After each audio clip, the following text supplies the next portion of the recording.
Okay, నేను చాలా ముఖ్యమైన వాక్యం ఇది, మూల వాక్యము. ఓకే, మన యొక్క సబ్జెక్టు మనం నేర్చుకుంటా అనేది విశ్వాసం గురించి. పిల్లరా జాగ్రత్తగా ఏనండి, ఇవి విశ్వాసం అనే సబ్జెక్ట్ని చాలా క్షుణ్ణంగా మీరు నేను అర్థం చేసుకుంటే మన జీవితం చాలా ఆనందంగా ఉంటుంది, సంతోషంగా ఉంటుంది, సుఖ సంతోషాలతో మీరు నేను జీవిస్తాం. సో మీరు నేను విశ్వాసులం కాబట్టి విశ్వాసం గురించి అర్థం కాకుంటే శత్రువు చేతిలో నిరంతరము మనకు ఓటమి ఉంటుంది పిల్లరా.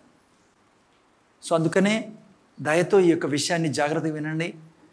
విశ్వాసం గురించి నేర్చుకుంటున్నా. విశ్వాసం ద్వారా ఏ రీతిగా ప్రతి పరిస్థితిని మనం ఆధీనంలో ఉంచుకోవచ్చు పిల్లరా, ప్రతి దయ్యాన్ని. అంతేకాకుండా మీరు నేను అద్భుతాల్లో సామర్థ్యమైన కార్యాల్లో జీవించవచ్చు. యేసు ప్రభు దినాల్లో యేసు ప్రభు ఎలా జీవించాడో అదే జీవితం మనం లోపల కలిగి ఉన్నాం. దాన్ని బయటికి తీసేదానికి మన మనస్సు ఎప్పుడు అడ్డుపడుతూ ఉంటుంది. ఆత్మలో మనము సమస్తం కలిగి ఉన్నాం పిల్లరా. మన ఆత్మ యేసయ్యలో నుంచి వచ్చిన ఆత్మ, దేవునిలో నుంచి వచ్చిన ఆత్మ. అందుకే దేవుడు, మీరు వినాలి జాగ్రత్తగా, ఏది విడిచిపెట్ట. మీరు మిరాకిల్స్ మినిస్ట్రీలోకి ఎంటర్ కావాలంటే జాగ్రత్తగా ప్రతిదీ చెప్పేది వినండి. ముఖ్యంగా ఈరోజు చెప్పేది, సో యేసు ప్రభులో ఉన్నదంతా మనలో ఉంది పిల్లరా. మనం ఆయనకి డైరెక్ట్గా పుట్టిన వాళ్ళము. మనకు అడ్డుపడతా అనేది మన మనస్సు, మన సెన్సెస్ మనకు అడ్డుపడుతున్నాయి. యేసు ప్రభులాగా మనం అందుకనే అద్భుతాలు చేయడంలో ఆగిపోతున్నాం, చనిపోయిన వారు లేపడంలో ఆగిపోతున్నాం. ఈ పట్టణాన్ని, రాష్ట్రాన్ని, దేశాన్ని సత్యదేవుని దిక్కు తిప్పే దాంట్లో మనం వెనకపడి ఉన్నాం. అందుకే యేసుప్రభు అన్నాడు, నేను చేయి కార్యములని మీరును నాకు మించిన కార్యములు, దీనికి మించిన కార్యములు చేయదు అన్నారు. ఆయనకు మించిన కాదు, దానికి మించిన కార్యాలు, చేసిన కార్యాలు. అది మన యొక్క ఐడెంటిటీ పిల్లరా. అది మన యొక్క జీవితం. ఇక్కడ జీవించడానికి మనం జీవించాల్సిన జీవితం అది. యేసయ్య అందుకే వచ్చి 3.5 సంవత్సరము మనం ఏం చేయాలో, ఇప్పుడు ఏం చేయాలో చూపించాడు పిల్లరా తన జీవితం ద్వారా. సో ఏదన్నా మనకు అడ్డుపడుతుంది అంటే మన మనస్సు అడ్డుపడుతుంది. సో విశ్వాసం ద్వారా మనస్సుని మనము జయించవచ్చు. మనం మనస్సుని ఓవర్టేక్ చేసి కంప్లీట్గా స్పిరిట్లో, ఆత్మలో మనము ఆత్మ ద్వారా జీవించవచ్చు, మనస్సుని కింద పెట్టి. ఓకే, సో ఆ యొక్క విషయాల్లోకి వెళ్తున్నాం. ఓకే, సో విశ్వాసం అనే సబ్జెక్ట్ నేర్చుకుంటా ఉన్నాం. దాంట్లో వాక్యము గురించి నేర్చుకుంటా ఉన్నాం పిల్లరా. ఈ రెండు చాలా ఇంటర్లింక్. వాక్యము, విశ్వాసం, ఒకటి నుంచి ఒకటి వదిలి ఉండలేరు. ఈ రెండు కలిస్తేనే విశ్వాసం వచ్చేది. ఓకే, సో అందుకని మనము విశ్వాసం ఎలా వస్తుంది? వినుట వలన వస్తుంది. ఏం వినుట వలన? రోమిల్ రాసిన పత్రిక 10:17 ఏం రాబడింది తీకండి. వినుట వలన, వినుట క్రీస్తు విషయం వలన, అంటే క్రీస్తుకి సంబంధించి వినుట వలన. 17 చూడండి. వినుట వలన విశ్వాసము కలుగును. ఏం వినుట వలన? క్రీస్తుని గూర్చిన, లేకుంటే దేవుని వాక్యం చదవడం వలన, బైబిల్ చదవడం వలన ఏమొస్తుంది? విశ్వాసం వస్తుంది. సో విశ్వాసం మీకు రావాలంటే ఏం వినాలా? వాక్యం వినాలా. సినిమా చూస్తే విశ్వాసం రాదు, సీరియల్ చూస్తే విశ్వాసం రాదు, న్యూస్ చూస్తే విశ్వాసం రాదు. భయం వస్తుంది, దిగులు వస్తుంది, అనారోగ్యం వస్తుంది. ఎందుకంటే వాళ్ళు దిగులు పెట్టేస్తారు నీకు నాకు. సో ఇప్పుడు దానివల్ల లాభమే లేదు పిల్లరా. మీరు నేను వాక్యం వినడం వలన. చాలామంది దాంట్లో చాలా సినిమా, సీరియల్ చూస్తారు. మీకు తెలుసా బైబిల్లో అనేక సీరియల్, సినిమాలు ఉన్నాయని కదా. మీరు ఒక్కొక్క వారం ఒక్కొక్క సీరియల్ చూసినా కూడా బైబిల్లో నుంచి, ఆ టీవీలో కాదు, చదువుతూ మీరు సంవత్సరం అంతా కూడా మీరు ఎస్తేర్ సీరియల్ వేసుకోండి. రేపు వారం, ఈ సోమవారం నుంచి Esther serial. Heroine Esther, Mordecai hero, Haman villain. ఇంకా ఆ యొక్క మొత్తము భారతదేశం మీద కూడా రాజ్యం చేసింది ఆ టైంలో ఆమె. మీరు మొత్తం మ్యాప్ చూడొచ్చు. ఎక్కడెక్కడ రాజ్యం చేసింది, మొత్తం సీరియల్ పిల్లర్. అది సినిమా. సోమవారం కొద్దిగా ప్లే చేసుకోండి. ఎంత లాభం ఉంటుందో తెలుసా? మంగళవారం కొద్దిగా, బుధవారం కొద్దిగా, టోటల్ వారంలో ఎస్తేర్ సీరియల్ని ఎంత చక్కగా చూడొచ్చు మీరు. ఆ తర్వాత రూతు, అది కూడా సినిమా. ఒక వారం రూతు హీరోయిన్, ఆమె ఎవరు? ఇంకో ఆమె విలన్ ఎవరు? ఓర్పా. అత్త ఎవరు? Supporting character. హీరో ఎవరు? బోయాజు. ఎంత మంచి సీరియల్ చెప్పండి. దాన్ని చదవడం వలన విశ్వాసం పెరుగుతుంది, జ్ఞానం పెరుగుతుంది, నువ్వు రూతులాగా పనిచేసే జీవితం నీకు మార్చుకోగలవు, నువ్వు రూతులాగా. ఆ తర్వాత ఇంకో వారము దావీదు సౌలు, మంచి హీరో విలను. ఎంత మంచి సినిమా చెప్పండి. దీన్ని ముట్టనే ముట్టరు, దాంట్లో పోయి కూర్చుంటారు.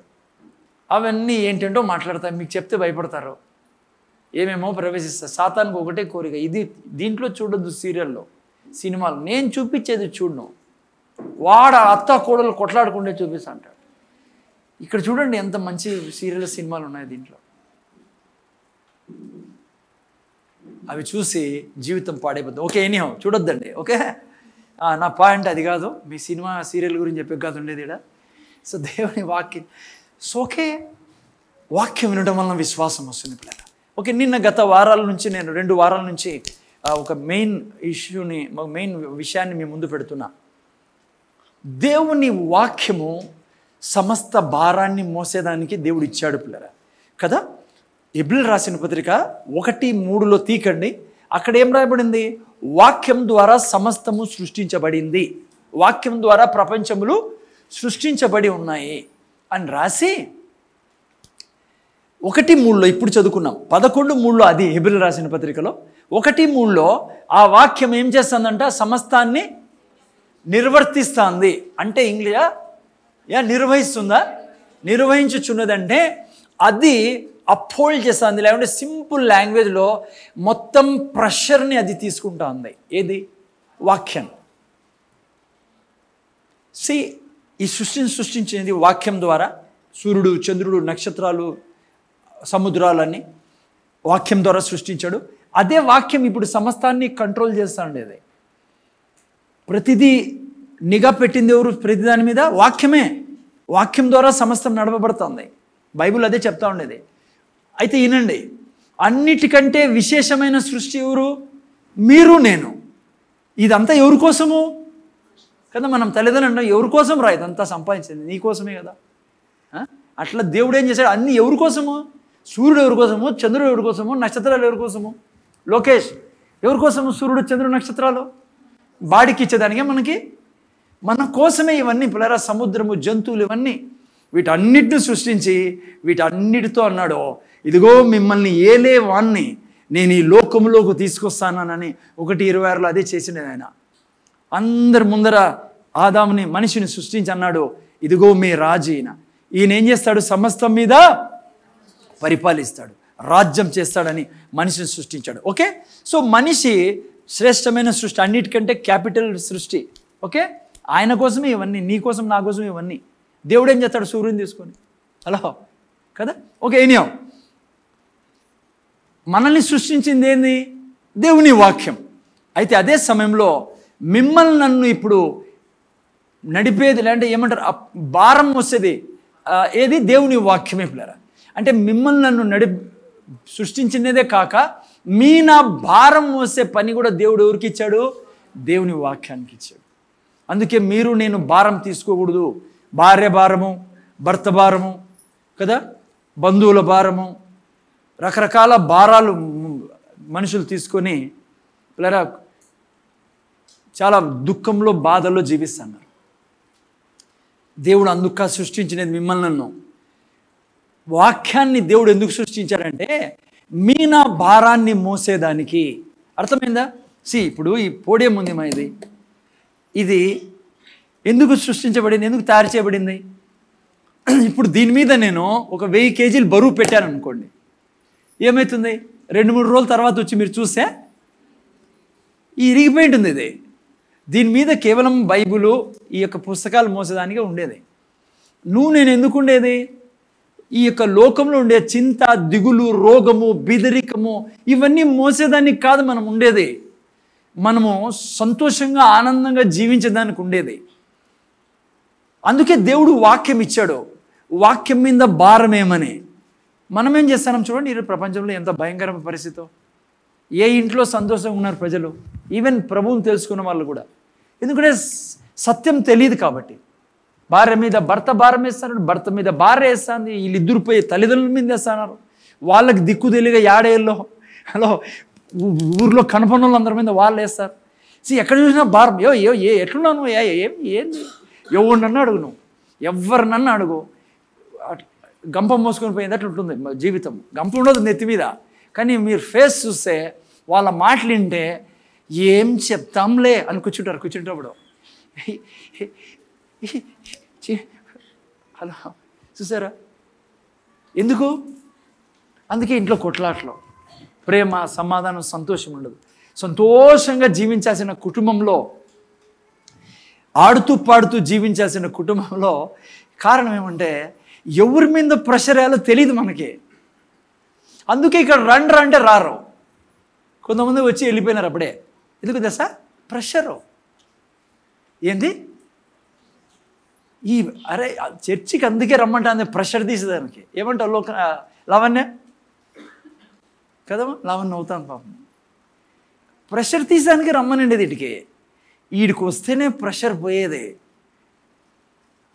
అందుకే ఏమన్నాడు యేసుప్రభు, భారం మోసుకుని సమస్య జనలారా వీటికే రారు. ఇది వర్క్షాప్. ఇది యేసు ప్రభు పెట్టిన, తెలుగులో ఏమంటారు వర్క్షాప్ని? వర్క్షాపే అంటారు. వర్క్షాప్ ఇది. హలో అథరైజ్డ్, అర్థమైందా? సర్వీస్ సెంటర్ ఇది. చెప్పండి ఎవరన్నా. Authorised service. Brother Ramakrishna brother ఇక్కడ చూడండి, నవ్వండి. ప్రెషర్ ఉన్నట్లుంది బెదర్. సిస్టర్ ఏం ప్రెషర్ వేసి తీసుకొచ్చారో ఏం పొద్దునే మీరు. ఇక్కడ చూడండి, నవ్వండి. బ్రదర్ అది అబ్రహాం బ్రదర్ చూడండి ఎట్లా కూర్చున్నారు స్టైల్. అది ప్రెషర్ అంతా ఎవరి మీద చేశాడేమో ఈరోజు పాపం. హలో ఇది అథరైజ్ సర్వీస్ సెంటర్నైనా వీటికి రాళ్ళ మీరు. ఇక్కడే మీ ప్రెషర్ తీసే మెకానికల్ ఉండేది. మేము ఇంతవరకు గంట సేపు వీళ్ళు మెకానికల్ చేశారు మీలో మొత్తం సరుకు బయటికి తీసేదానికి. కొంతమంది రిలీఫ్ అయింటారు. అబ్బా ఇప్పుడు వాక్యం ద్వారా మిగతా బరువు కూడా దింపాలా మిమ్మల్ని, మీ బరువుని. ఓకే, సో ఇక్కడ రాకుండా ఐ డోంట్ నో, నాకు భలే కొంతమంది చూస్తే భలే నవ్వు వస్తుంది. గిర్రని తిరుగుతున్నాడు. అప్పుడే 10-12 ఏళ్ళైంది తిరగబట్టి. నేను 12 ఏళ్ళు చర్చ స్టార్ట్ చేసి అప్పటి నుంచి చూసానా బరువు మోసుకొని తిరుగుతున్నాడు. దొరుకుతాడేమో, దొరకడు. ఎవరు బరువు దింపేది? నేను సృష్టించిన సృష్టికర్త దగ్గర రాకుంటే ఎవరిని బరువు దింపేది? నువ్వు బరువు తీసుకొని తిరిగి ఇంటికి వచ్చి భార్య మీద వేస్తావు. మళ్ళీ ఇద్దరు డడాం. హలో ఒకతను అడిగిన, యాడ తిరుగుతున్నా బ్రదర్ అంటే బ్యాంక్ దగ్గర పోయినట్టు ఆదివారం. నాకు చెప్తాను బ్యాంక్ దగ్గర ఆదివారం పోయి. ఎవడన్నా ఆదివారం బ్యాంక్ దగ్గర కాదు బ్రదర్, బ్యాంకు బంద్ కదా, బీగం వేసి. నేను చెప్పలేదు కానీ మనసులో అనుకున్న మొక్కే పోయినాడు మా బ్యాంకుకి, నా మీద దయదలు. కొంతమంది అంటున్నారు బ్రదర్ బ్యాంకు పోతారు ఆదివారం నేను. ఓకే ముందర చూడండి. కొంతమంది చూస్తే బలి నవ్వు వస్తుంది నాకే. నేను పైన కూర్చొని నవ్వుకుంటా ఉంటాను. కొంతమంది చూసి 12 ఏళ్ళు అయింది. రే అథరైజ్ సర్వీస్ సెంటర్ పెట్టాడు ఇక్కడ దేవుడు. ఢిల్లీ నుంచి మెకానికల్ పిలుచుకొచ్చాడు. రారే బండి అప్పటి నుంచి ఇట్లే నడుస్తుంది వాళ్ళది. హలో సరిగా నడుస్తుంది 4 టైర్ల మీద. పంచర్ ఏముంది? ఎవరు పంచర్ 12 ఏళ్ళ పంచర్ అయ్యి ఎనీ పోలేండి మనకి అట్లాంటివన్నీ. కానీ విషయం వింటనమోనే పంచర్ కాకూడదు. చూడు మళ్ళీ విషయం ఏమంటే పిల్లరా, దేవుడు మనల్ని సృష్టించిండేది ఆయనతో సంబంధం కలిగి ఉండేదానికి, ఆయన్ని నమ్మేదానికి, ఆయన చెప్పినట్టు చేస్తూ ఆయన ఎంత ఆనందంగా ఉంటాడో అంత ఆనందంలో జీవించేదానికి. నేను స్వర్గంలో ఆల్రెడీ ప్రవేశించాం యేసుప్రభు ద్వారా. అక్కడుండే వాతావరణమే లోపల ఉండాలా, బయట ఉండదు. ఎందుకంటే బయట దయ్యం ఉన్నాడు కాబట్టి, సాతాను ఉన్నాడు కాబట్టి. అట్లీస్ట్ నీ లోపల, అట్లీస్ట్ నువ్వు ఎక్కడున్నావో నీ కుటుంబంలో, నువ్వు క్రైస్తవ యేసుప్రభువుని రక్షకుడుగా అంగీకరించిన కుటుంబం అయితే నీ ఇంట్లో స్వర్గం ఉండాలమ్మా. కారణం ఏమంటే, ఆ యొక్క పరిస్థితి లేకపోవడానికి కారణం ఏమంటే, నీకు అర్థం కావడంలా ఎవరి మీద నీ యొక్క భారం వేయాలా, ఆ యొక్క సమస్యని వేయాలా, నీకున్న కొదవని వేయాలా, లేదంటే ఎలా బయటికి రావాలని నీకు తెలియకపోవడమే సాతాను యొక్క విజయం నీ జీవితంలో. దేవుడు నన్ను సృష్టించేది నా మీద నేను ప్రెషర్ తీసుకునే కాదు. ఇప్పుడు నేనున్న నా మీద నేను ప్రెషర్ వేసుకోకూడదు. పోనీ నేను నా భార్య మీద, నా పిల్లల మీద, లేక మీ మీద ప్రెషర్ వేయకూడదు. ప్రెషర్ వేయాల్సింది నేను దాని మీద, దేవుని, చెప్పండి, దేవుని వాక్యం మీద నా భారాన్ని వేస్తాను, నా ప్రెషర్ని వేస్తాను. దేవుని వాక్యం అందుకే ఉండేది. ఈ పిల్లోనికి 3.5 లక్ష కాళ్ళ ప్రార్థన చేయండి పాపం. మిరాకిల్ మనీ ఈ బిడ్డ అకౌంట్లోకి రాలని, కుల్లాయప అకౌంట్లోకి. సన్నకు కాదు కుల్లాయప, నువ్వు వెయిట్ తగ్గినామంటే చూడు, దిగులు పెట్టుకొని ఏం చేయాలి ఇప్పుడు కుల్లాయప వాళ్ళ ఫ్యామిలీ చెప్పండి. వీళ్ళనే ఎగ్జాంపుల్ తీసుకున్నాం. ఎట్లేసి ఏం చేస్తావు కుల్లాయప, నువ్వు భారం ఎవరి మీద చేస్తావు? రజా మీదనా? ఆ పాప కూడా సన్నగీతుంది. మీ అమ్మ రాలేదో వచ్చింది పాపం. మీ డాడీ అదే వచ్చింది పాపం. ఈ కుటుంబం దేవుని నమ్మున భక్తి గల కుటుంబం.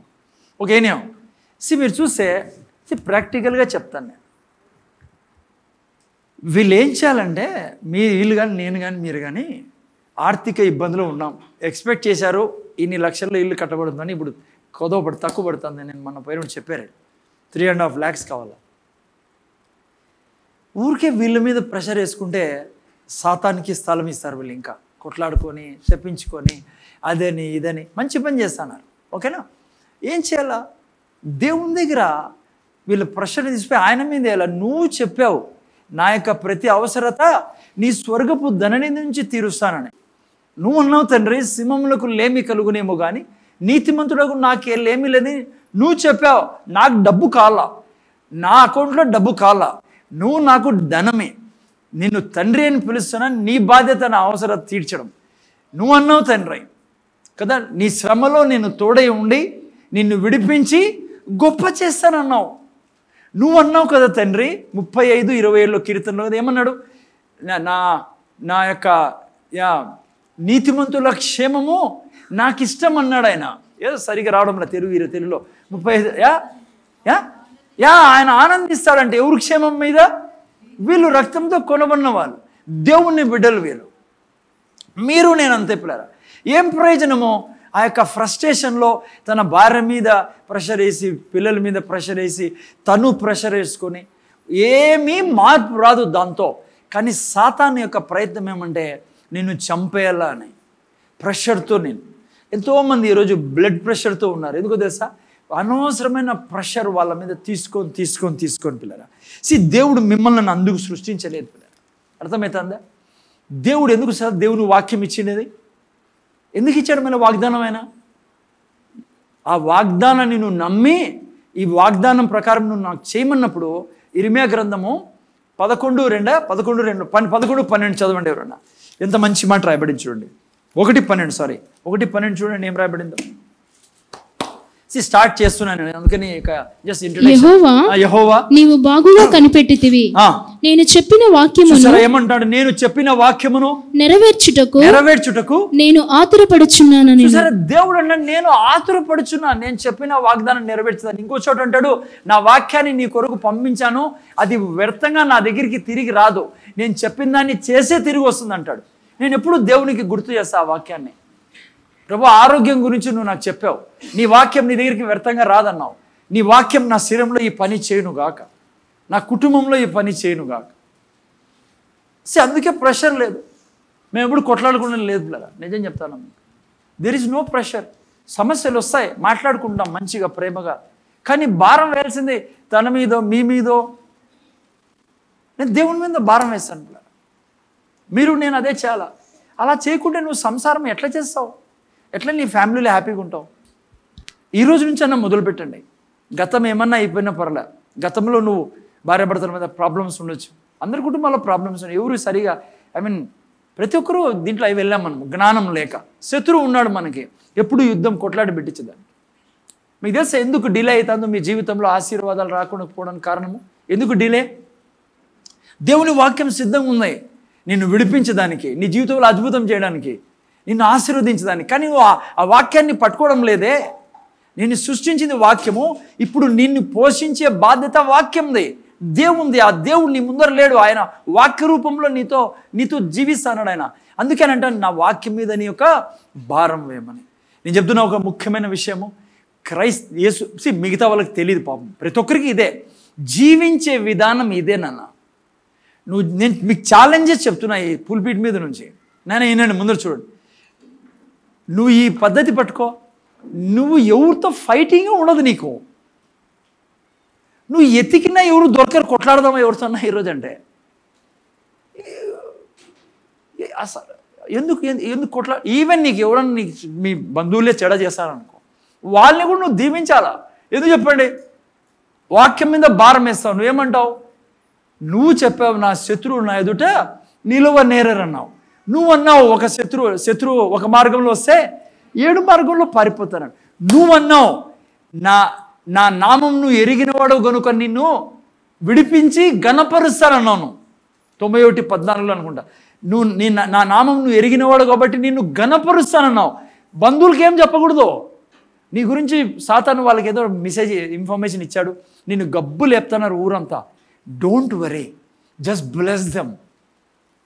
ప్రభా ఈ కుటుంబం వర్ధిల్లును గాక, ఈ కుటుంబం మేలు చూచును గాక. ఎన్నడే కానీ విషం చల్లదు, విషం మాట్లాడొద్దు. నీ జీవితంలో ఆశీర్వాదం కావాలంటే నువ్వు విత్తేంత వరకు ఆశీర్వాదము నీ జీవితంలో ఆనందించలేవు. ఆశీర్వాదాన్ని ఎలా విత్తుతావు? నీ నోటితో. నేను నీకు ఈరోజు చెప్తున్నా, పుల్పిట్ మీద నిలబడి దేవుడు ప్రేరేపిస్తాను చెప్తాను. ఈరోజు వరకు నీకు ఎవరు శత్రువులున్నా, ఎంతో చెడు చేసినా, నిన్ను నాశనం చేసి పెట్టి ఉన్నా కూడా, నేను ఈరోజు మీకు దేవుని సేవకుడుగా ఆయన నామంలో మీకు నేను ఛాలెంజ్ చేస్తున్నా, ఇది నిజమని ప్రకటిస్తున్నాయడా. ఈ రోజు నుంచి ఆ వ్యక్తిని బ్లెస్ చేయడం మొదలుపెట్టు. కొద్ది రోజుల్లోనే ఆ వ్యక్తి నీకు స్నేహితుడుగా మారాయి, లేకుంటే ఆ వ్యక్తి నువ్వు ఊహించని రీతిగా మీ మధ్య ప్రేమను స్థాపిస్తాడు దేవుడు. నా జీవితపు అనుభవంతో చెప్తాను నేను నీకు.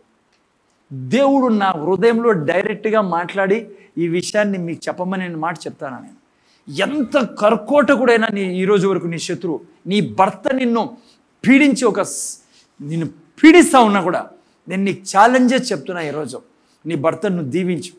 తండ్రి యేసు నామములో నా భర్తను దీవిస్తాను. ఈ వ్యక్తి ఆరోగ్యంలో ఉండును గాక, మేలుల్లో ఉండును గాక, సుఖ సంతోషాలు ఉండును గాక, ఈ బిడ్డ వర్ధిల్లును గాక. నేను ఒక మాట చెప్తున్నా, ఈ అలవాటు నీ దగ్గర పెట్టుకుంటే నేను ఛాలెంజ్ చేస్తున్నా, నీ శరీరంలో రోగాన్ని చూడలేవు నువ్వు.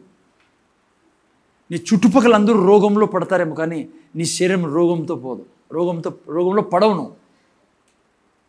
ఆశీర్వదించి ఆరంభించి ఈ రోజు నుంచి చూడు నీ జీవితం ఎట్లుందో.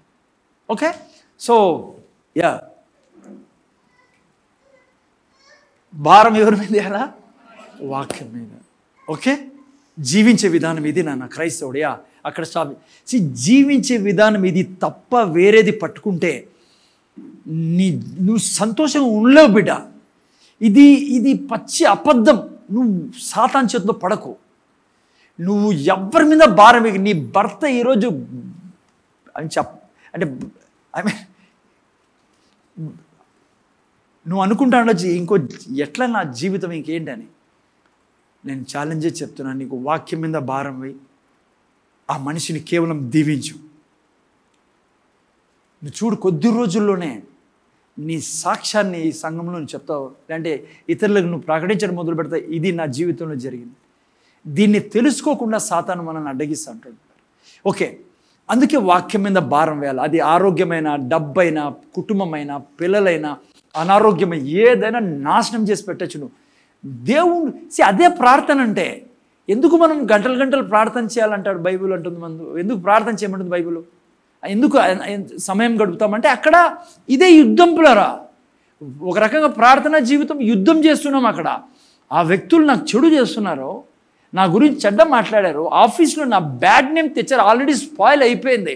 నేను చెప్తున్నా, చచ్చిపోయిన శవాల్ని లేపడమే నా దేవుని యొక్క సామర్థ్యం. ఆయన చేసే పని అదే. లాజర్ని బయటికి తీసిన వ్యక్తి నీ చనిపోయిన ఏ పరిస్థితి అయినా సరే దాన్ని బాగు చేస్తాడు ఆయన. అదే అద్భుతం చేయడం అంటే. ఈ అలవాటు నువ్వు మొదలుపెట్టు. భారం దేవుని వాక్యం మీద వేసేది. నీ ఉద్యోగంలో, నీ ప్రమోషన్లో ఎవడు నీకు విరోధంగా వర్ధిల్లడమా? ప్లీజ్ అర్థం చేసుకోండి.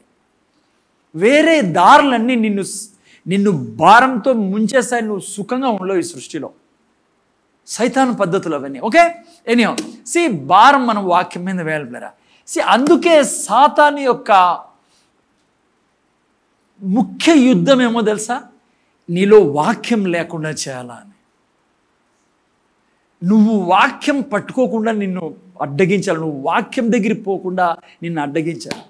ఓకే, చాలా ముఖ్యమైన ప్రీచింగ్ చేయబోతున్నాను నేను. ఒక 40 నిమిషాలు అనుకోండి ఇప్పటి నుంచి. చాలా జాగ్రత్తగా వినండి.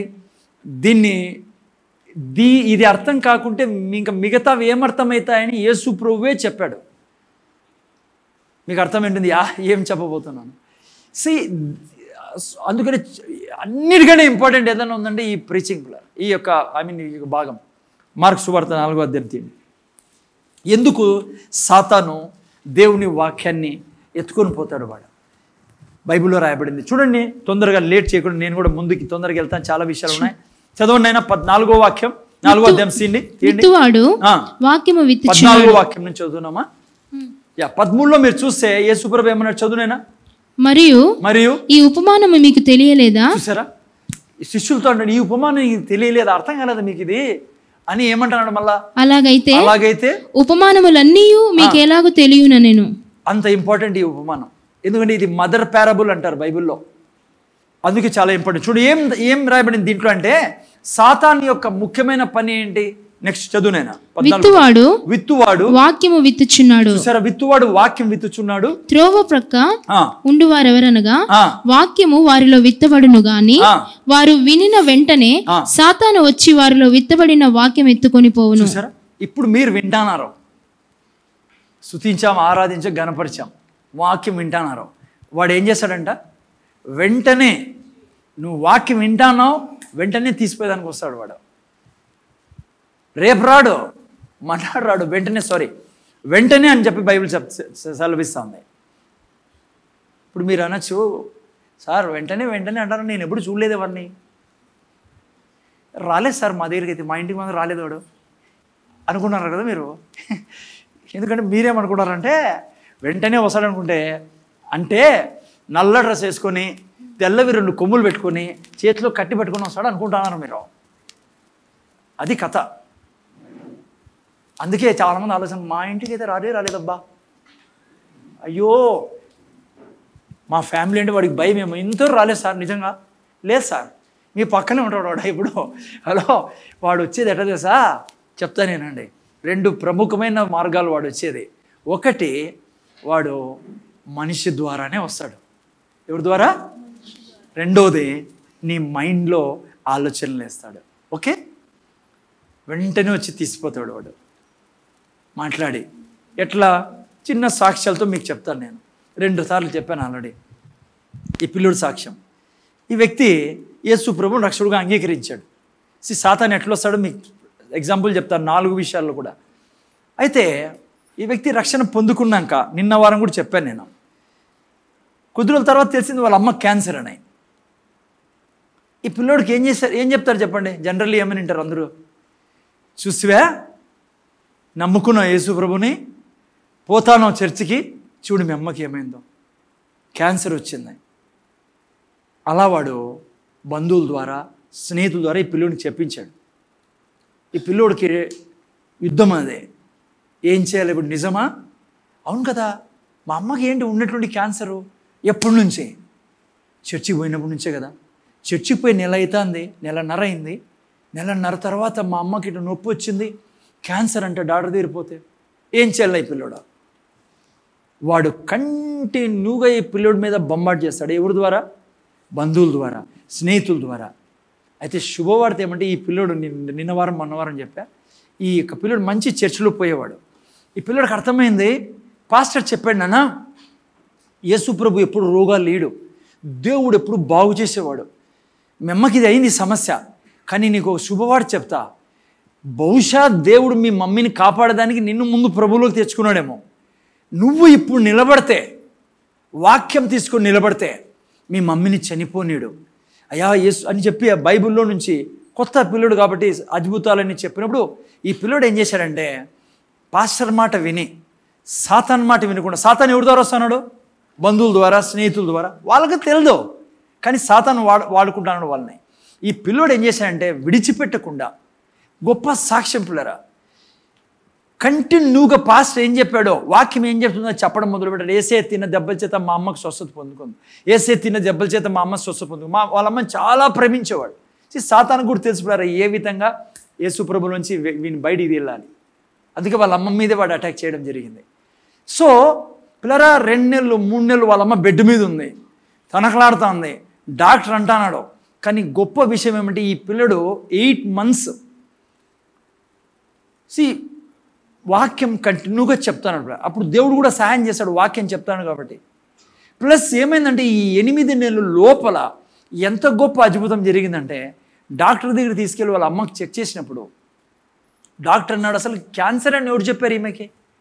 ఈమెలో అసలు ఈ క్యాన్సర్ యొక్క గుణమే లేదే. చూసారా పిల్లరా? అది ఫస్ట్ కేటగిరీ సాతాను చేసేది. వాడు ఏం చేశాడంటే, మనకేం చేస్తాడు జాగ్రత్త వినండి.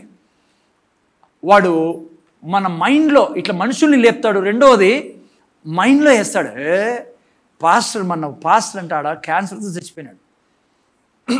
ఆ చర్చిలో ఆ సిస్టరులే 28 భక్తి పుర్రాలమంట, ప్రార్థన పుర్రాలమే, బైబుల్ అసలు తెలుసా ఆమెకు, ప్రీచ్ కూడా చేస్తుంది. కిడ్నీ చెడిపోయి చచ్చిపోయింది.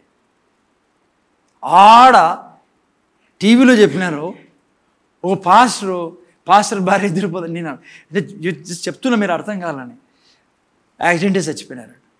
వాడు అన్నీ ఇట్లాంటివి వేశాడు పిల్లరా. ఎందుకో తెలుసా? ఏం తీసుకోవాలి నీలో నుంచి?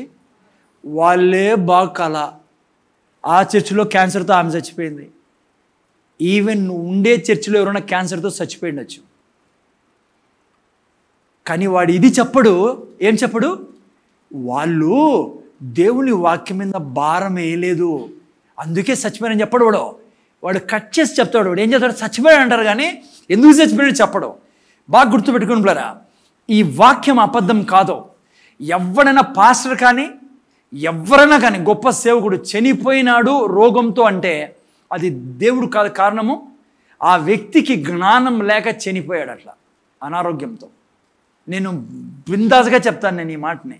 ఎవరైనా కామెంట్ చేయని దాని విరోధంగా వినేవాళ్ళం, ఎందుకంటే ఇది అబద్ధం కాదు. ఇది మీకు నాకు రోగం లేదని చెప్పిన తర్వాత మారని దేవుడు ఆయన. ఈరోజు ఎవరైనా ఈవెన్ నేను సఫర్ అవుతున్నా కూడా దేవుడు కారణం కాదు దానికి, నేను నిలబడకపోవడం వలన. ఓకే, సో ఈ విధంగా ఫస్ట్ కేటగిరీ పిల్లరా. ఓకే, ఎవరన్నా ఉంటే కొత్తగా వచ్చేవాళ్ళు. ఓకే, ఇది వాడు చేసే ఫస్ట్ స్ట్రాటజీ ఉంది.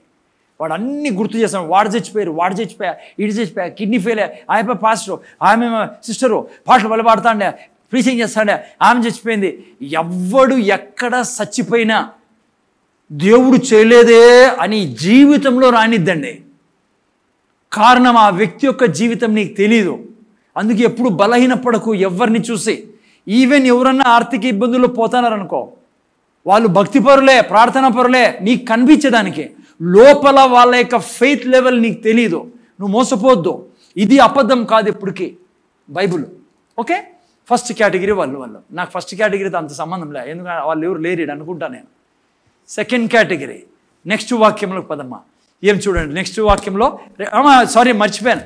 4 రకాల మనుషులు, 4 రకాలుగా సాతాను పనిచేస్తాడు మనుషుల జీవితంలో. ఫస్ట్ రకము అప్పుడే విన్నారు, 4 రకాల భూములు ఇవ్వాలి. యాక్చువల్గా ప్రభు చెప్తున్నాడు అక్కడ, నేను జస్ట్ మీకు తాత్పర్యాన్ని బయటికి తీస్తాను. ఫస్ట్ కేటగిరీ వాడు మనుషుల్ని పాడు చేసేది ఇది. వాక్యం ఎత్తుకొని పోతాడు వాడు. వెంటనే ఎట్లా ఎత్తుకుపోతాడు? ఇప్పుడు నువ్వు వింటాన్నావు కదా, వినండి, ఇంకో మాట చెప్తా. వింటాన్నావు కదా, నేను చెప్తాను, యేసయ్య తిన్న దెబ్బలు చేసి స్వస్థత అరుస్తానాయడా, మీరు నమ్ముతున్నారు? ఎస్. వెంటనే వాడు వేసింటాడు. ఏమని కదా, ఫలానా చర్చిలో ఫలానా పాస్టర్ ఇదే రోగంతో చచ్చిపోయింది అని. అక్కడే కట్ చేస్తాను నిన్ను. వాడు నా మాటలు ఏమవుతాయి? ఎత్తుకొని వెళ్ళిపోతాడు వాడు. నీలో పోవు. డాక్టర్ చెప్పాడు, ఈ రోగం వచ్చిన వాళ్ళు ఎవరు బాక్కారంట, ఎవరికో 10 మందికి వస్తుందంట, 100లో 10 మందికి. ఆ వ్యక్తిని నేనేదో చెప్తాను, నేను వాక్యం చెప్తానా, వాడు ఆల్రెడీ నీ మైండ్లో మాట్లాడుతూ ఉంటాడు. ఎప్పటికీ వాక్యం నిజం, వాక్యాన్ని పట్టుకోవాలి. ఓకే, ఫస్ట్ స్టేజ్ ఇది, వాక్యం మీద నిలబడాలా. చూడండి, రెండోది వాడు చేసే పని ఏంటో. ఆ తర్వాత ఇక్కడ చాలా మంది ఊడిపోతారు. ఫస్ట్ కేటగిరీ చాలా మంది ఊడిపోతారు. సెకండ్ చదువునైనా 16 అటువలే రాతి నేలను విత్తబడిన వారెవరనగా వాక్యము విని సంతోషముగా అంగీకరించువారు అయితే వారిలో వేరు లేనందున కొంతకాలము వారు నిలుతురు గాని వాక్యము నిమిత్తము శ్రమ అయినను హింస అయినను కలుగగానే వారు అభ్యంతరపడుదురు. ఏం లేదు వీళ్ళలో, రెండో కేటగిరీలో గట్టి చెప్పాలి, ఏం లేదు వేరు లేదు. ఓకే, జాగ్రత్తగా వినండి. ఎవరు వీళ్ళు వేరు లేని వాళ్ళు? ఈ వేరు లేని వాళ్ళు నేను ఎగ్జాంపుల్ ఇస్తాను మీకు. ఎవరంటే వీళ్ళకు మా సిస్టర్ ముందర చూడాలి, ఇప్పుడే ప్రెషర్ అయిద్దండి మీ మీద మీరకి. నేను చెప్పేది ఏంటంటే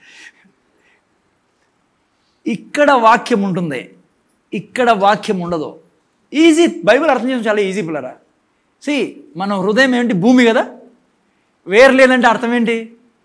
ఈడ లేదు, పోలేదని అర్థమైందా? ఈ కేటగిరీ వాళ్ళు ఎట్లా వాళ్ళంటే నేను చెప్తాను, మీకు అర్థమవుతుంది.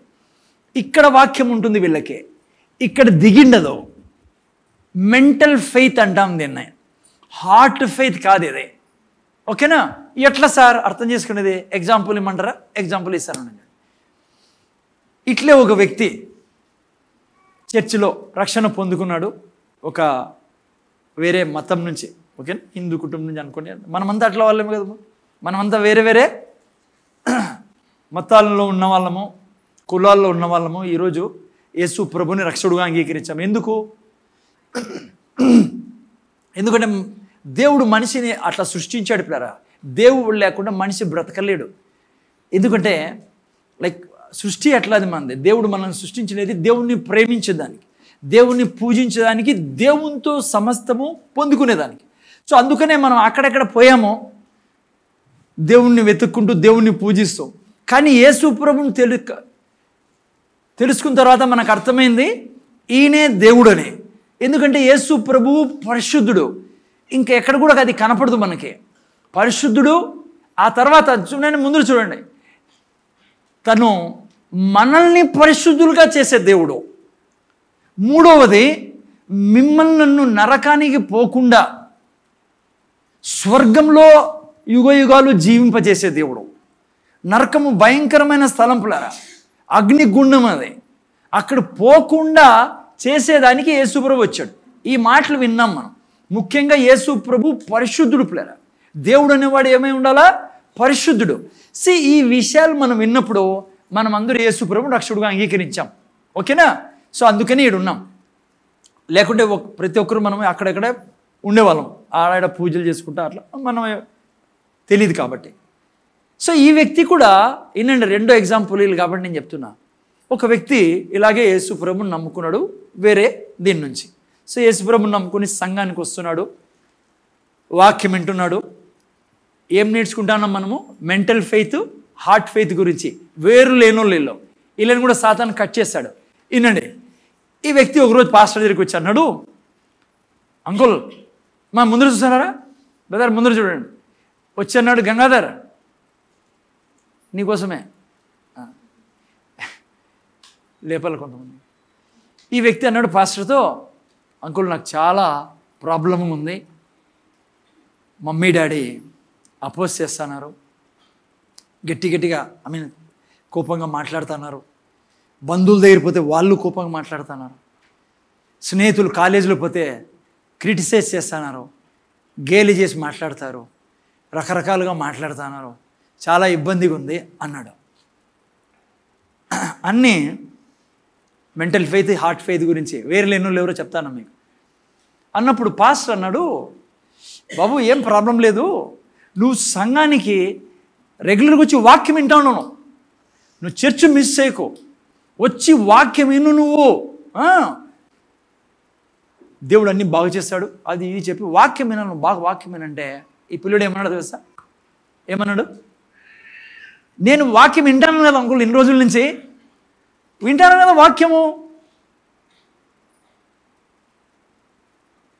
కానీ ఏమైంది? పాస్టర్ ఏమన్నాడు తెలుసా? నువ్వు వస్తున్నావు, వాక్యం వింటాన్నావు, కానీ ఆ వాక్యం నీకు లోపలికి పోలేదు నాయనా, నువ్వు వచ్చి వినే కొద్దీ ఆ వాక్యం నీ లోపలి పోయిందనుకో, నీ సమస్యలన్నీ దూరం అయితే అన్నాడు. మళ్ళీ ఈ పిల్లడు నేను వాక్యం వింటానే ఉన్నానని. జాగ్రత్తగా విన్నాను పిల్లరా, ఈ వ్యక్తి వాక్యం వింటాన్నాడు, కానీ ఈ వ్యక్తికి ఈడుంది వాక్యం, హృదయంలోకి పోలా. ఎట్లా?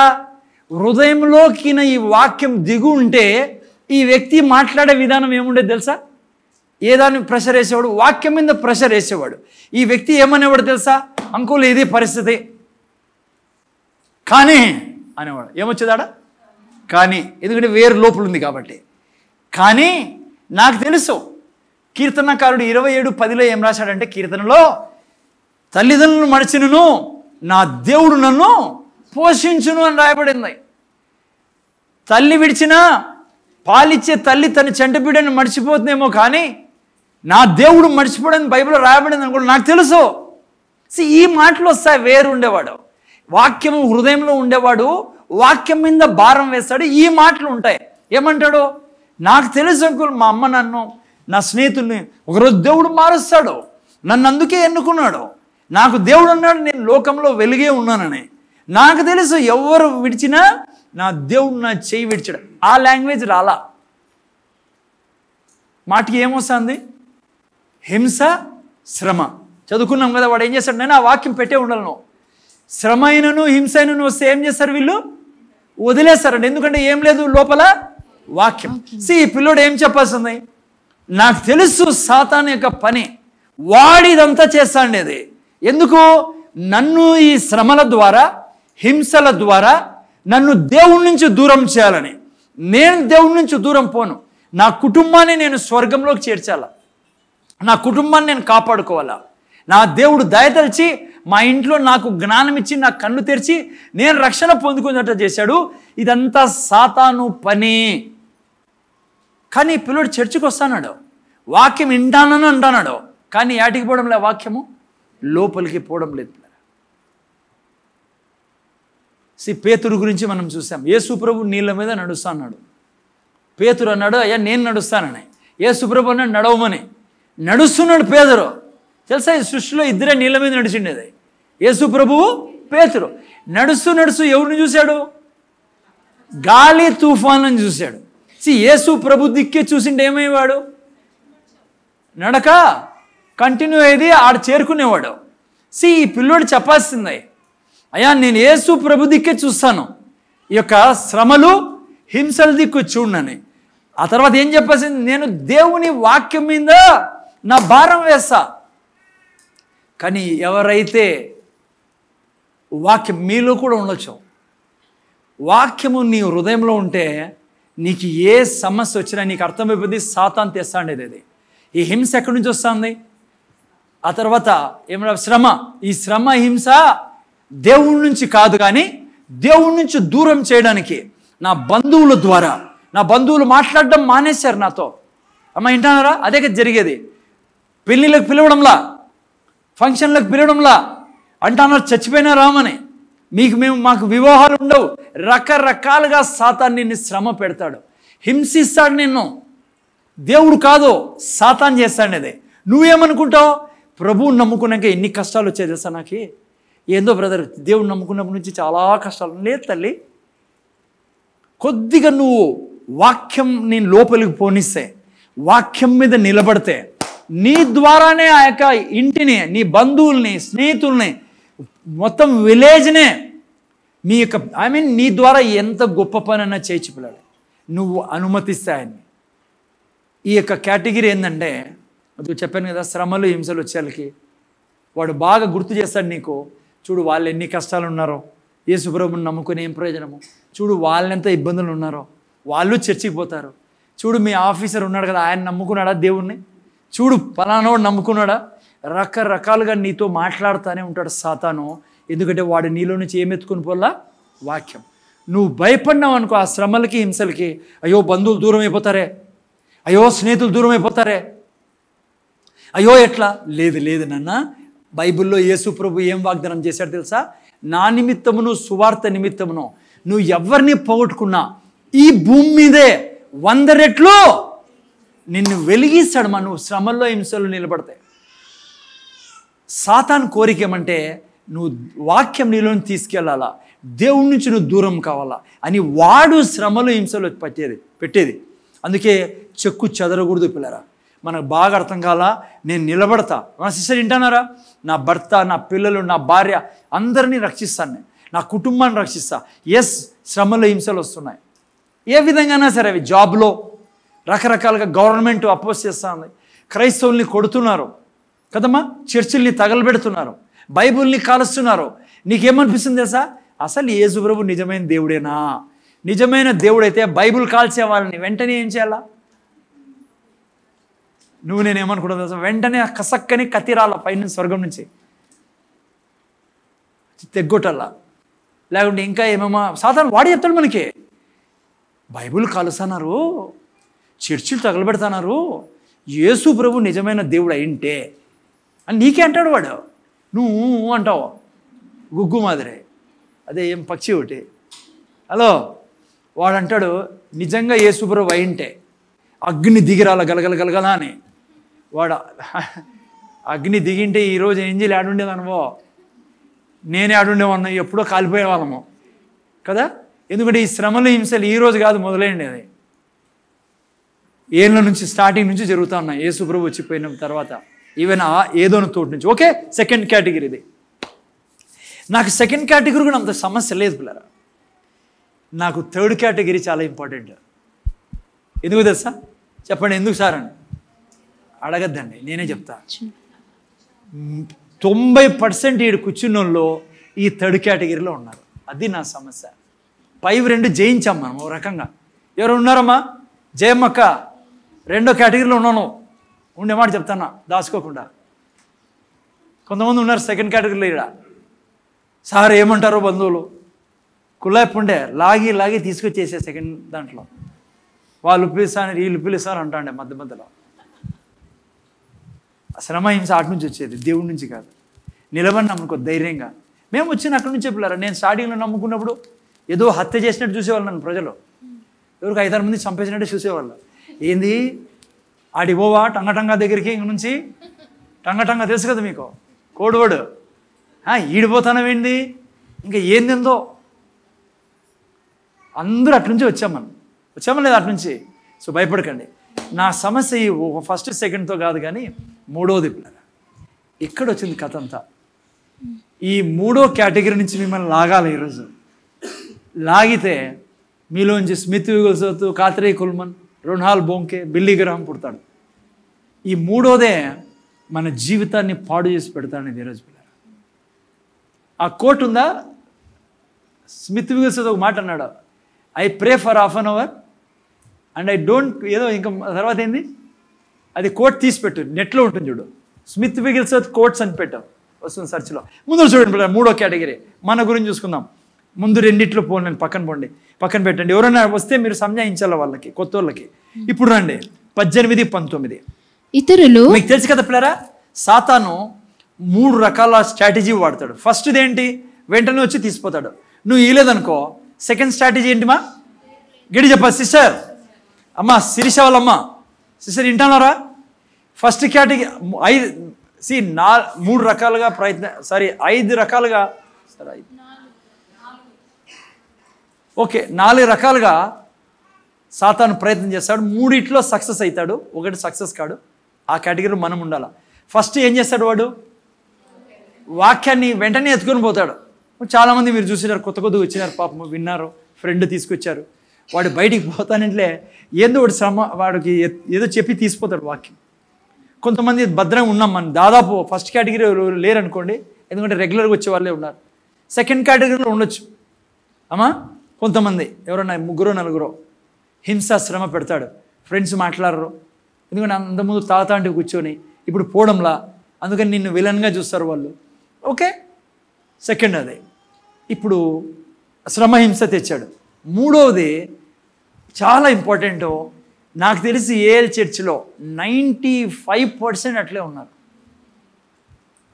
ఏంటది ఆ యొక్క కేటగిరీ అండి? ఇప్పుడు చూడండి, చదువునైనా.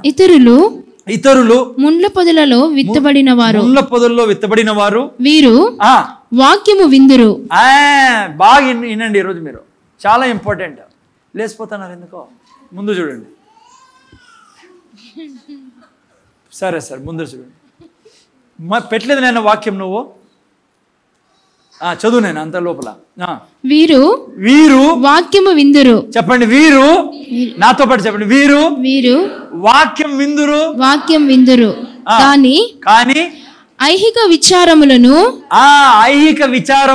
చెప్పండి, ఐహిక విచారములను ధనమోసమును మరి ఇతరమైన అపేక్షలను లోపల చొచ్చి వాక్యమును అణిచివేయుట వలన అది నిష్ఫలమగును. మూడో కేటగిరీ అది. వాడు ఇంటా అంటాడు, గబ్బులు చెప్తాను చూడండి, అస్సలే పట్టిస్తాడు ఈరోజు నన్ను. అమ్మ సిస్టర్ వింటానారా? పెట్టాల శివాజీ, నువ్వు నాకు 3 ఆయుధాలు వాడతాడు వాడు. ఈ యొక్క కేటగిరీలో మనం ఎందుకు ఉన్నామంటానంటే, మనం ఏం చేస్తున్నాము ఇప్పుడు? వద్దులే, నేను చెప్తాను దాన్ని, వాక్యం పెట్టావు. ఈ యొక్క విషయంలో మీరు చూసినట్లయితే వీరు ఏం చేస్తున్నారు? వాక్యమును వింటా ఉన్నారు. ఇది 3rd కేటగిరీలో. జాగ్రత్తగా వినండి, మీకు 4th కేటగిరీ చూపించి మళ్ళీ 3rd కేటగిరీలో వస్తా. 4th కేటగిరీ వాళ్ళు చూడండి ఏం చేస్తున్నారు. ఎవరైతే 30 అంతలు 60 అంతలు 100 అంతలు ఫలించే వాళ్ళ 4వ కేటగిరీ. అంటే ఈ 3 దాటుకున్న వాళ్ళలో ప్రత్యేకత ఏంటి? ఈ 3వ కేటగిరీ వాళ్ళకి 4వ కేటగిరీ డిఫరెన్స్ మీరు అర్థం చేసుకుంటే మీ జీవితం ఈరోజు మారుకుంటూ పోతుంటారు. ఇంకా నుంచి వీళ్ళు ఏం చేస్తారంట? చదువు. మంచి నేలను విత్తబడిన వారెవరనగా వాక్యము విని దానిని అంగీకరించి. చూసారా? ఆ కేటగిరీలో ఉన్న వాళ్ళు ఎవరు? వాక్యం విన్నారు కానీ కదా, ఓకే, విన్నారు అంతే. 4th కేటగిరీలో ఉండేది ప్రత్యేకత ఏమంటే విని అంగీకరించి. అదే మనం ఈరోజు నేర్చుకోవాల్సింది. 4వ కేటగిరీ వాళ్ళు ఏమైనారు? 30 అంతలు 60 అంతలు 100 అంతలు సాతాన్ని జయించారు. సాతాన్ మీద విజయం సాధించారు. ఈ 4వ కేటగిరీ వాళ్ళు ఈ 3 కేటగిరీలు దాటుకొచ్చారు. ఫస్ట్లో వీళ్ళకి వాడు ఎత్తుకొని పోయి వచ్చింటాడు, ఎత్తుకొని పోని ఇలా వాళ్ళు. సెకండ్ హింసలు శ్రమలు పెట్టాడు వాడు. మనమంతా పోయొచ్చాం, మనమంతా కదా, అక్కడ కూడా దాటుకున్నాం. కానీ ఈడు ఇరుక్కొని ఉన్నాం. ఏడా? 3 దాన్ని. డెఫినెట్గా 90% ఏ చర్చలు ఇక్కడ ఇరుక్కున్నారని నేను చెప్పగలను పాస్టర్గా. ఎందుకు చెప్తున్నానంటే బయటికి తీయాలి మిమ్మల్ని. ఏంటి? ఐహిక విచారాలు, ధనమోహము, ఇతర ఆపేక్షలు. ఈ 3 అంట వీళ్ళల్లో ఏం చేస్తున్నాయి? అంగీకరించకుండా చేస్తానే వాక్యాన్ని. వీళ్ళు వింటున్నారు. జాగ్రత్తగా నేను ఈరోజు మీ లైఫ్ చేంజ్ మీరు పట్టుకుంటే మాత్రము మీరు మీ పరిశుద్ధాత్మ వరాల్లో మీరు ప్రవహిస్తారు. మీ జీవితము పౌల పేతురులా మార్చుకోవచ్చు. ఇక్కడ ఈ చిన్న ఇదే ఇది ప్రాబ్లమ్ సాల్వ్ చేసుకుంటే చాలు. ఏంటి మా ముందర చూడండి. ఈ 3 వీళ్ళ జీవితంలో వాక్యం వింటాన్నారు, కానీ వింటానట్లే ఈ 3 వచ్చి వాక్యాన్ని ఫలించకుండా చేస్తున్నాయి. వాళ్ళు దాటుకోలేకపోతున్నారు ఫలింపులోకి. వింటాను కులప ఏంటది? చిన్న ఎగ్జాంపుల్ చెప్తాను మీకు. ముందు 2 లాగానే మీకు అర్థం చేసుకోవాలని నేను నిన్నంతా ఎత్తికి ఒక ఎగ్జాంపుల్ పెట్టుకొని వచ్చాను. ఏంటంటే ఒక వ్యక్తి ఢిల్లీలో జరిగింది. ముందర చూడాలి నాయన.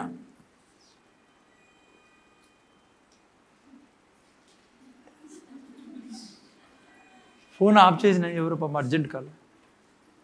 ఇట్లే ఫోన్ వచ్చింది ఓ రోజు ఢిల్లీలో మాకి చర్చ్లో ఫోన్ వచ్చింది. ఏమని? బ్రదర్, పలానా బ్రదర్ హార్ట్ అటాక్ వచ్చింది. రియల్లీ జరిగిన విషయం చెప్తాను. ముందర చూడండి ఆయన, ముందర చూడండి. హార్ట్ అటాక్ వచ్చింది అని చెప్తే అయ్యో బ్రదర్, నాకు తెలిసిన పేర్లు చెప్పను నేను. అయ్యో హార్ట్ అటాకా అని. మరి మీకు తెలిసే చర్చ్లో ఇన్ఫర్మేషన్ అంతా ప్రాకుతుంది. అందరూ ప్రార్థన చేస్తున్నారు. అందరూ మంచి వ్యక్తి ఆయన. ఇంకా చర్చ్లో ఎల్డర్ కాబట్టి నేను ఎక్కువ విజిట్ చేస్తాంటప్పుడు లైక్ హాస్పిటల్స్ అంతా మా ముందర చూడాలా. నేను వెంటనే హాస్పిటల్కి పోయిన వెంటనే అంటే అదే ఆ టైంలో పోయిన హాస్పిటల్కి. నేను పోతే ఇక్కడ నాకు అనంతపురంలో అంత చూడలేదు, కానీ ఢిల్లీలో మాత్రం పెద్ద పెద్ద అపోలో హాస్పిటల్ అట్లా దాంట్లో ఈయన బెడ్ మీద పడుకొని ఉన్నట్లు. ముందర చూడాలి ఇప్పుడు. చింటూ ముందర చూడు. బెడ్ మీద పడుకొని ఉన్నాడు. పైప్ గిప్ వేసినారు, సలైన ఏదో ఎక్కించినారు. ఈ మహానుభావుడు టీవీ చూస్తున్నాడు, సినిమా సీరియల్ చూడలేదు. నేను పోయినప్పటికీ ఏదో అడ్వర్టైజ్మెంట్ సంథింగ్ సమ్ న్యూస్.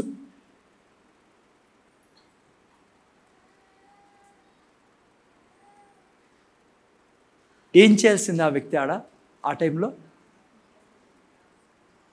మీకు లోపల తీసుకెళ్తా, ఇంకా జాగ్రత్తగా వినండి. నిన్ను చంపేదానికి వాడు బెడ్ మీద వేసాడు, హాస్పిటల్ చేర్చాడు. అసలు హాస్పిటల్ చేరడానికి కారణమే ఇది. ఏంది? లోకాన్ని కలుక్కోవాల. ఇంగ్లీష్లో బలరాదు ఐహిక విచారం అంటే ఏంటి? Cares of this world. Cares of this world ఇంగ్లీష్లో. తెలుగులో ఏంటి? ఐహిక విచారం. అంత అర్థం కాదు మీకు. అంటే లోకంలో ఏం జరుగుతుందో నాకు తెలుసుకోవాలా. ఆ సినిమా మ్యాటర్ గురించి, ఆ సినిమా మ్యాటర్ మొగునికి ఏమైందో ఏమో, ఆడెవరో ఆ క్రికెట్ ప్లేయర్. మీకు జస్ట్ ఎగ్జాంపుల్ చెప్తాను. మీకు ఎందుకు ఐహిక విచారాన్ని మీకు తెలుదో, గుండెల మీద చేసుకుని చెప్పండి. ఐహిక విచారం చెప్పండి ఏందో. అందుకే నేను ఉన్నది ఈడ మీకు చెప్పేదానికి.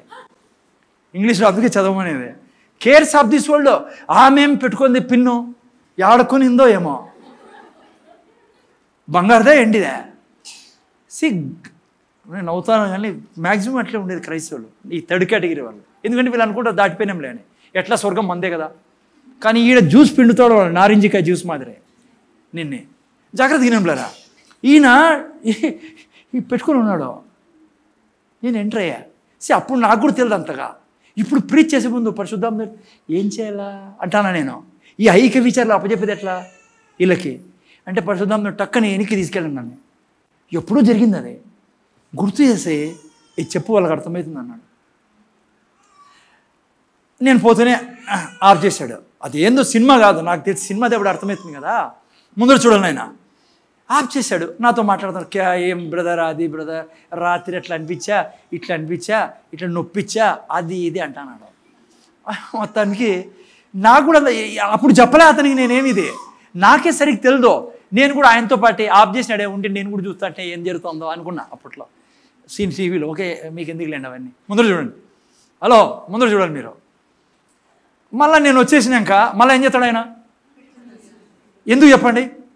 క్యాక ఏం చేయాలి బ్రదర్, బెడ్ మీద పడుకొని ఊరికే చూసాడంటే ఏంటి వార్తలో, వాడిని చంపేదానికి ఆ టీవీ పెట్టింది ముందర.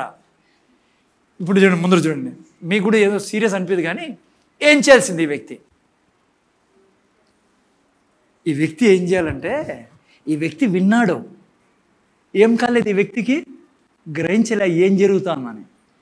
ఈ వ్యక్తికి తెలిసినల్లా నేనేంది అసలు హాస్పిటల్ రావడము, ఆయన ఆల్రెడీ సిలువలో పోయినాడు కదా, నేను అసలు హాస్పిటల్ రావడమే పెద్ద చెడ్డ. ఇది సాతాన్ నన్ను తీసుకొచ్చి పడేసినాడు.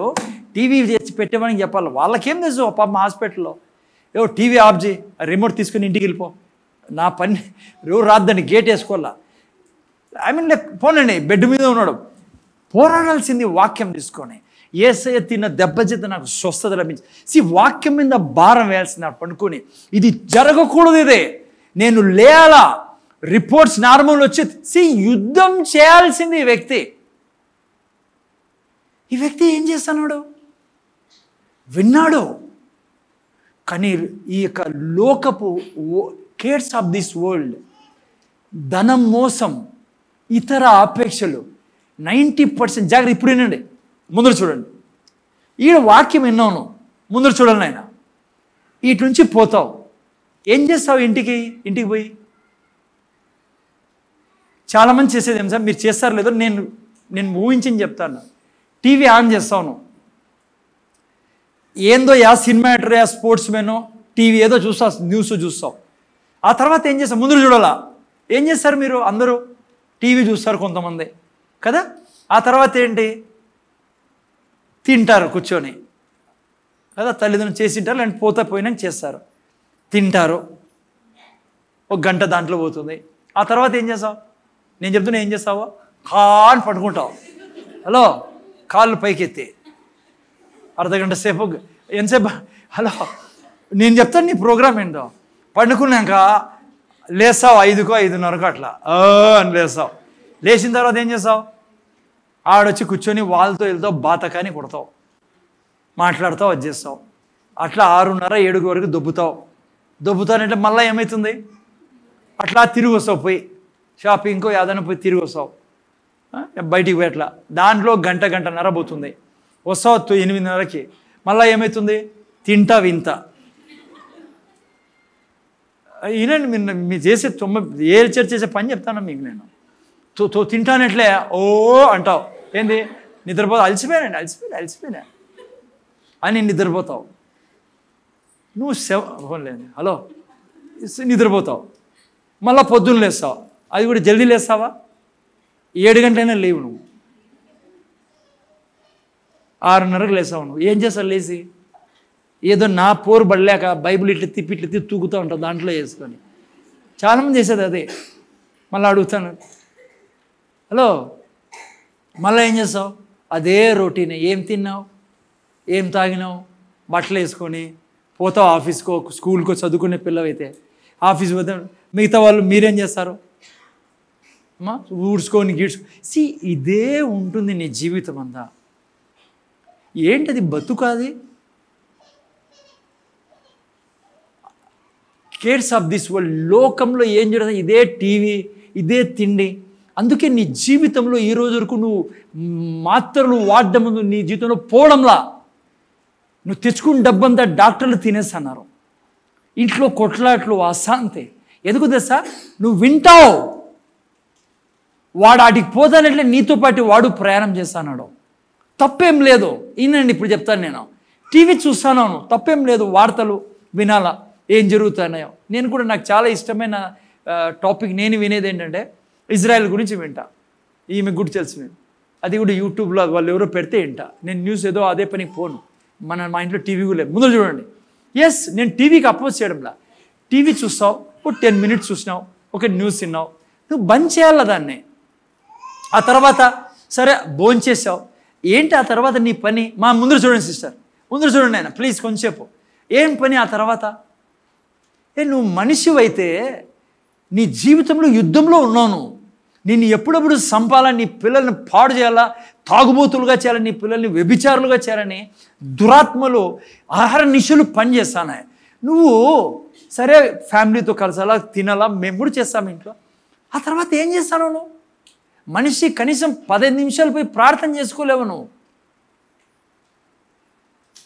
ఆ తర్వాత సరే పడుకున్నావు, ఏదో అలసిపోయావు ఆదివారం కదా అని ఒక అరగంట టైం పెట్టుకొని లేచి మళ్ళా తండ్రి దగ్గర ఒక గంట సేపు నువ్వు ప్రార్థనలో ఒక అరగంట సేపు టంగ్స్లో మాట్లాడడము, వాక్యం డిక్లేర్ చేయడము, బైబిల్. నువ్వు దేవునితో సంగతే లేకుండా ఉండే ఎట్లా నువ్వు దేవునిలో నువ్వు ఆ యొక్క వాక్యంలో ఫలిస్తావు? ఎంత భయంకరమైన జీవితం మీలో చాలామంది జీవిస్తానో తెలుసా? నువ్వు పొద్దున్న లేవు, బైబిల్ చదువు, ప్రార్థన చేసుకో, దేవునితో సమయం గడపవు. యేసు ప్రభు దేవుడే మనిషిగా వచ్చి మాటికి ఏమన్నాడు? నువ్వు ప్రార్థన చేసుకోకుండా శోధనలో పడతావు. అనేక చోట్ల బైబిల్ చెప్తా. ఆయన వచ్చి జీవించి చూపించాడు. ఈ 3వ కేటగిరీ వాళ్ళు ఇది. ఓకే, ఇప్పుడు 4వ కేటగిరీలోకి వెళ్దాం. వీళ్ళు ఏం చేస్తారో తెలుసా? 4వ కేటగిరీ వాళ్ళు, నేను మళ్ళీ కంపారిజన్లోకి వస్తాను. విడుదల పొందుకోవాలి ప్లారా. లేకుంటే నీ యొక్క దరిద్రమైన జీవితం వలన ఈ పట్టణానికి కానీ రాష్ట్రానికి కానీ ఏమాత్రం లాభం ఉండదు. నేను అలా బతకడం వలన మనలో నుంచి పరిశుద్ధాత్మ వరాలు పనిచేయడంలా, మనలోంచి పరిశుద్ధాత్మ దేవుడు ప్రవహించలా, బయటికి రాలేకపోతున్నాడు దేవుడు. ఈ చేతులు తాకితే రోగులు స్వస్థత పొందుకోవాల్సిన చేతులు ఇవి. నీ శరీరము దేవుని మహిమతో నిండి ఆ మహిమ బయటికి రాలా. కానీ నీ యొక్క శరీరాన్ని ప్రేమించే, లోకాన్ని ప్రేమించేప్పుడు డబ్బు డబ్బు డబ్బు అని పరిగెడతానవే, లేకుంటే ఇంకా అనేకమైన ఏం రాశారు అక్కడ? లైక్ ఇంకోటి ఇతర అపేక్షలు. ఆ సినిమాటర్ ఎట్లా, వాడేం డ్రెస్ వేసుకున్నాడు, ఈమె చీర ఏం పట్టుకుంది, వాడు ప్యాంట్ వేసుకున్నాడు, వాడు నిక్కరేం ఏం బతుకురా ఇది? అలా ఏం నువ్వు బతుకుతావు? ఉద్యోగం ఏం పెడతావని నీకు? దేవుడు లేకుండా ఏం సాధిస్తావు నువ్వు? ఒక్క చిన్న రోగం సాలు నువ్వు 20 ఏళ్ళు సంపాదించిన డబ్బంతా పీకేసుకుంటారు నీలో నుంచి వాళ్ళు. అందుకే దేవుడు అంటాడు, ఆపద్దినం రాకముందు జాగ్రత్తగా ఉన్నాను. ఓకే, 4th కేటగిరీలోకి వస్తాం రండి, చూపిస్తాను నేను మీకు. 4th కేటగిరీలో ఏం జరిగింది? వీళ్ళు ఏం చేస్తున్నారు? మంచి నేలను విత్తబడిన వారెవరనగా వాక్యము విని దానిని అంగీకరించి. జాగ్రత్తగా వినండి ప్లరా, దానిని అంగీకరించి 30 60 100 ఫలించువారని చెప్పారు. ముందు చూడండి. ఈ 4th కేటగిరీ ఇంగ్లీష్లో రాబడింది, తెలుగులో రాబడింది. ఏం రాబడింది? వాళ్ళు ఏం చేశారంట? ఇక్కడ ఉంది జీవితం అంతా మీదే. హలో, 3rd కేటగిరీ విని వెళ్ళిపోకండి. 4th కేటగిరీ చాలా వినండి. ఏం చేయాలి ఇప్పుడు? వీళ్ళు అంగీకరించేవాళ్ళు. ఇంగ్లీష్లో they received God's word, they received. వీళ్ళు ఎట్లా బ్రతుకుతారో తెలుసా? ఈ 4th కేటగిరీలో బ్రతకాలి. మీరు నేను జంప్ చేయాలి దాంట్లోకి. ఈరోజు వీళ్ళ ముందు ఎప్పుడు దేవుని వాక్యాన్ని పెట్టుకుంటారు పిల్లరా. అందుకే సామెతల గ్రంథం 4వ అధ్యాయం, నేను మళ్ళీ వాపసు వస్తాను, ప్లీజ్ ఇంట్రెస్ట్గా వినండి, వదులుకోవద్దండి. సైతాన్ని ఎత్తుకుపోతాడు. దీన్ని వినలేదనుకో మీరు జాగ్రత్తగా వెనకలు కూర్చున్నారు పిల్లలంతా జాగ్రత్తగా వినండి. 20వ వాక్యం చూడండి ఎట్లా బతుకుతాడో ఈ వ్యక్తి. ఫలించే వ్యక్తి ఎట్లుంటాడంటే అనుక్షణం తన నా కుమారుడా నా మాటలను ఆలకింపుము, నా వాక్యములకు నీ చెవి. ఈ వ్యక్తి ఎప్పుడు దేవుని మాటలు ఆలకిస్తూ ఉంటాడు. తన చెవులు ఎప్పుడు ఎక్కడుంటాయి తెలుసా? దేవుని వాక్యం దిక్కుంటాయి పిల్లరా. ఎప్పుడు దేవునితో వినాలా, ఏం చెప్తాడు ఆయన. అనుక్షణం స్వరం. ఆ రోజు పేతురు ఏ స్వరం అయితే విన్నాడో ఈ రోజు కూడా అదే కేటగిరీ, అదే గుణం దేవుంది. హలో, నువ్వు అనుకుంటానో దేవుడు మాతో మాట్లాడతాడు బెదరాడు.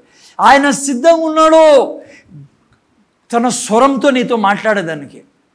ఈరోజు అనేక మంది భూమి మీద అటువంటి బిడ్డలు ఉన్నారు, దేవునితో ముఖాముఖి ఇప్పుడు కూడా మాట్లాడుతున్నారు. ఆయన నిన్న నేడు రేపు ఏకరీతిగా ఉండే దేవుడు పిల్లరా. ఆయన పక్షపాతి కాదు. కానీ నువ్వు దినమంతా ఆ లోకంలో పడితే, ఇప్పుడు చెప్పానే ఆ విధంగా నీ ఆయన మాట్లాడుతానే వినను, నీకు వినపడదు అది. ఈ వ్యక్తి ఏం చేస్తాడు తెలుసా? నా మాటలు ఆలకింపు, నా వాక్యములకు నీ చెవి యొగ్గుము. ఆ తర్వాత చూడండి ఏమైందో. కన్నుల ఎదుటి నుండి అది, హలో, నీ కన్నుల ఎదుటి నుండి. నువ్వు ఎప్పటికీ నార్మల్ వ్యక్తిగా బతకూడదుమా. జాగ్రత్త వింటానవా? నీ కన్నుల ఎదుటి ఏముండదు తెలుసా? ఇప్పుడు నీలో దేవుడు ఉన్నాడో, నీ చుట్టూ దూతలు ఉన్నారో, నేను స్వర్గం నుంచి పంపబడిన రాయబారని, స్వర్గాన్ని మోసం చేయకూడదు, నా ద్వారా జనములు నరకానికి పోకుండా విడిపించబడాలా, నేను దేవుడు ఎన్నుకున్న మనిషిని. ఈ వ్యక్తి ఎదుట కన్నులు ఎదుట ఎప్పుడు ఈ ఆలోచనలు ఉంటాయి పిల్లరా. అర్థమైందా? ఆ తర్వాత ఏమంటున్నాడు అక్కడ? నీ కన్నుల ఎదుట నుండి వాటిని తొలగిపోనీయకుము. ఈ వ్యక్తి పోనీడు. ఈ వ్యక్తి నమ్మడు. ఈ సృష్టిలో ఈ సాతాను ఏం చెప్పినా ఈ వ్యక్తికి తెలుసు నా మీద భారం ఉంది, నా దేవుడు నన్ను నా దిక్కు చూస్తున్నాడు, ఈ పట్టణాన్ని నేను రక్షించుకోవాలా, హాస్పిటల్లో ప్రజలు పోకూడదు, జైళ్ళల్లో ప్రజలు పోకూడదు, వ్యభిచారంలో మనుషులు పడకూడదు, పాపంలో పడకూడదు, నా బాధ్యత ఇది, నా రెస్పాన్సిబిలిటీ ఇదే అని ఈ వ్యక్తి తన కన్నులెదుట ఏం పెట్టుకొని ఉంటాడు? దేవుని యొక్క ప్రణాళికను పెట్టుకుంటాడు, వాక్యాన్ని పెట్టుకొని ఉంటాడు. ఆ తర్వాత ఏం రావడం? నీ హృదయమందు వాటిని భద్రము చేసుకును. వ్యక్తి భద్రం చేసుకుంటా ఉంటాడు ఎప్పుడు దేవుని వాక్యాన్ని. ఓకే, ఆ తర్వాత ఏం రాబడింది? దొరికిన వారికి అవి జీవమును వారి సర్వ శరీరమునకు ఆరోగ్యమును ఇచ్చును. నీ హృదయములో నుండి జీవదారులు బయలుదేరును. కాబట్టి హలో, ముందు చూడండి, నువ్వు బ్రతకే విధానం ఈ వాక్య ప్రకారం ఉండాల. ముందు చూడండి, ఇప్పుడు చూడండి. ఈ 2 కేటగిరీలు ఒకే చర్చిలో పోయేవాళ్ళు, వీళ్ళు వాక్యం వినేవాళ్ళు, వీళ్ళు ముందు చూడాలి. ఇప్పుడు ఈ వాక్యం విని ఆ తర్వాత ఈ 2 గుంపులు చీలిపోతాయి పిల్లరా. ఒక గుంపు ఏం చేసింది? వినింది, బయటికి పోతూనే వాడు ఇవి తీసుకొస్తాడు. ఏంటి? లోకపు ఐహిక విచారాలు, ధనమోహం, ఇతర ఆపేక్షలు. ఈ వ్యక్తి కూడా ఆ చర్చి వ్యక్తే. కానీ ఈ వ్యక్తి జీవించే విధానం ఏంటి? ఈ వ్యక్తి వినిండేది ఏం చేస్తాడు? ముందర చూడాలి. ఇప్పుడు ఈ వ్యక్తి ఏం చేస్తాడు? వినిండేది ఈ 30 60 అంగీకరిస్తాడని రాయబడింది. ఇంగ్లీష్లో హీ రిసీవ్డ్ ఇట్ అంటే ఏమో తెలుసా? జాగ్రత్తగా వినండి. ఈ వ్యక్తి జీవించే విధానం ఏమంటే, ఎవరైతే 30 60 100 ఈ వ్యక్తి వాక్యాన్ని రిసీవ్ చేస్తాడు. అంటే ఏం చేస్తాడు ఈ వ్యక్తి ప్రతి అడుగు ముందర చూడనైనా సౌమ్య ముందర చూడను, తలెత్తి ముందర చూడను జీవిస్తాడు తెలుసా? ఈ వ్యక్తి ప్రతి వాక్యాన్ని రిసీవ్ చేసుకుంటూ ఉంటాడు. ఏంటి రిసీవ్ చేసుకోవడం అంటే? ఉదాహరణకి ఈ వ్యక్తి ద్వితీయోపదేశ కాండం 28లో మనం చదువుకున్నాం. ఏం రాయబడింది అక్కడ? వాగ్దానాలు. ఓకే, ఫర్ ఎగ్జాంపుల్, నిన్ను ఆశీర్వదిస్తా, నిన్ను ఇంట్లో ఆశీర్వదిస్తా, నిన్ను బయట ఆశీర్వదిస్తా, నీ చేతి కార్యాలు దీవిస్తా, నిన్ను తలస్థానంలో పెడతా, తూకస్థానంలో పెట్టాను నేను, నువ్వు చేయి కార్యములు అన్నింటినీ దీవిస్తా. ఈ వాగ్దానాలు. ఈ వ్యక్తి ఏం చేస్తాడో తెలుసా? ఈ వ్యక్తి విన్నాడు కదా, రిసీవ్ చేసుకుంటూ ఉంటాడంటే ఈ వ్యక్తిలో ఉన్న ప్రత్యేకత. అంటే ఈ వ్యక్తి ఎప్పుడు మాట్లాడుతూ ఉంటాడో. రిసీవింగ్ అంటే ఏంటి? ఈ వ్యక్తి నోట్లో వాక్యాలు ఎప్పుడు చెప్తూ ఉంటాడు. అర్థమైందండి మీకు? హలో, అర్థమవుతుంది నాయన? సాతాను కోరిక ఏమంటే నువ్వు విను, థర్డ్ కేటగిరీలో ఉన్నాను, నీకు బయటికి పోతూనే ఆ మాట నీకు చెప్పనీడు వాడు. ఈ వ్యక్తి ఎట్లా నడుస్తాడు తెలుసా? ఈ థర్డ్ కేటగిరీ వాడు బయటికి పోతూనే లోకంలో ఆలోచనలు, లోకపు మాటలు, ధనం గురించి, ఇంకా ఇతర ఆపేక్షలు, సెక్స్ అని, బట్టలని, సినిమా యాక్టర్లని, వాక్యం ఎత్తుకో, నువ్వు విన్నావు కానీ దాన్ని ఏం చేయడంలో నువ్వు అంగీకరించే వ్యక్తి ఎట్లుంటాడు తెలుసా?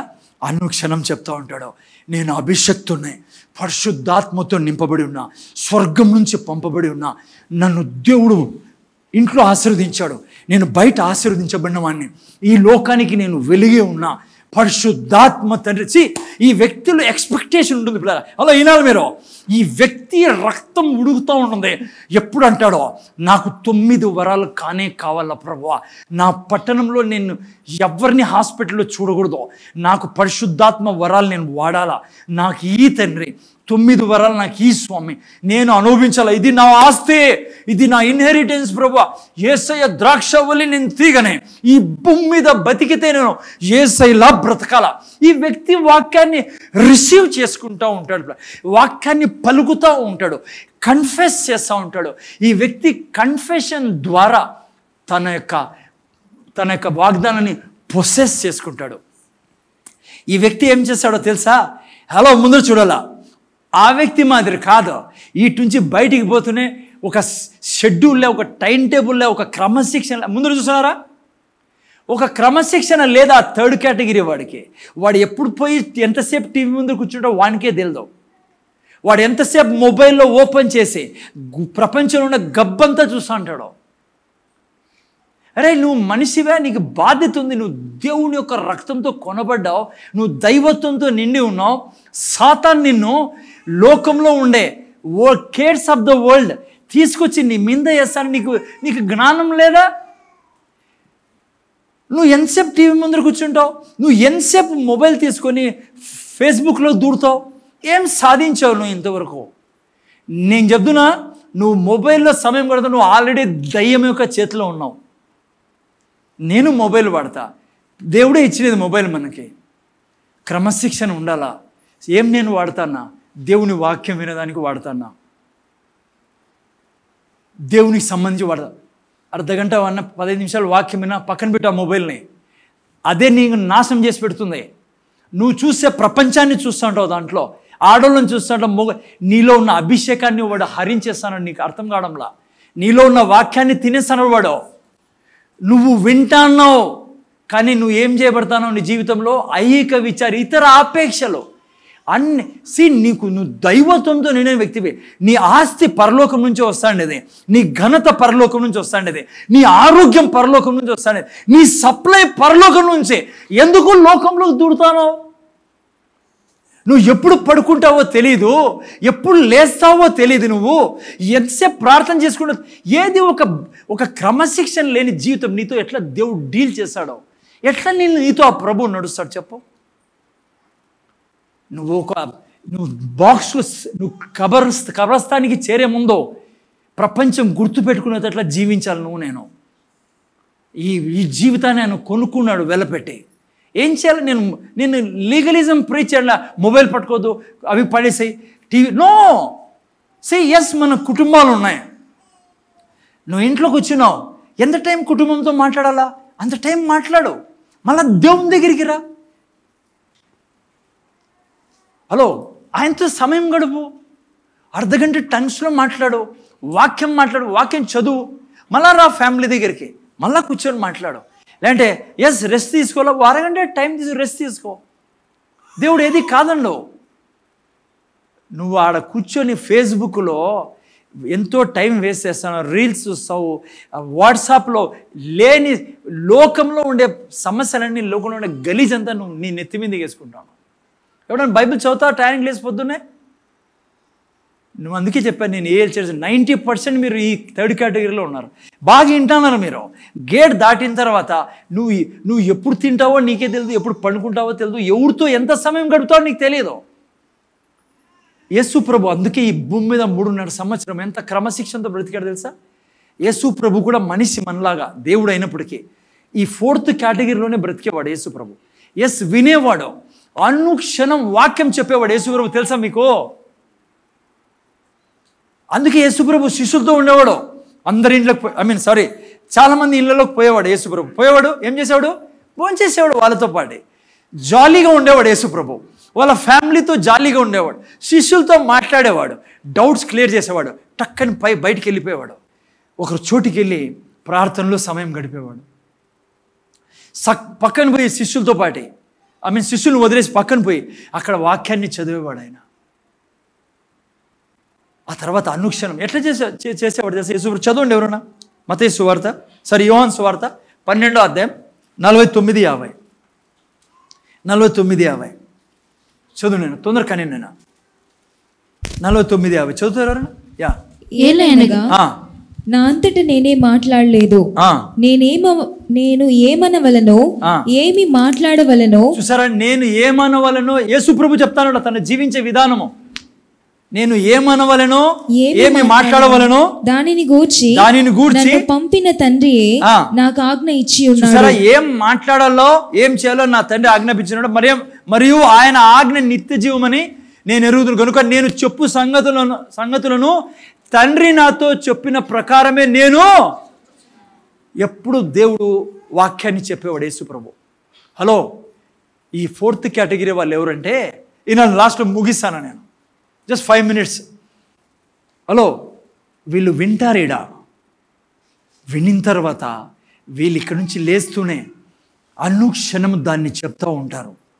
నేను పరిశుద్ధాత్మ అభిషక్తున్నాయి తండ్రి, నాకు పరిశుద్ధాత్మ వరాలు ఇవ్వబడి ఉన్నాయి, నాకు ఆ వరాలు కానే కాలా, నేను వరాలు వాడతాను తండ్రి. ఆ రోజు పిలుపులాగా నేను సేవ చేస్తా, పేతురులా సేవ చేయాలా నా తండ్రి, నా భాగం ఇదే. ఆ తర్వాత డబ్బు గురించి, ఐశ్వర్యం నువ్వు ఇస్తానన్నావు, నాకు కొద ఉండదన్నావు, సింహమునకు లేమి కలుగు, నాకు లేమి ఉండదన్నావు, యేసు నామములో జరుగు.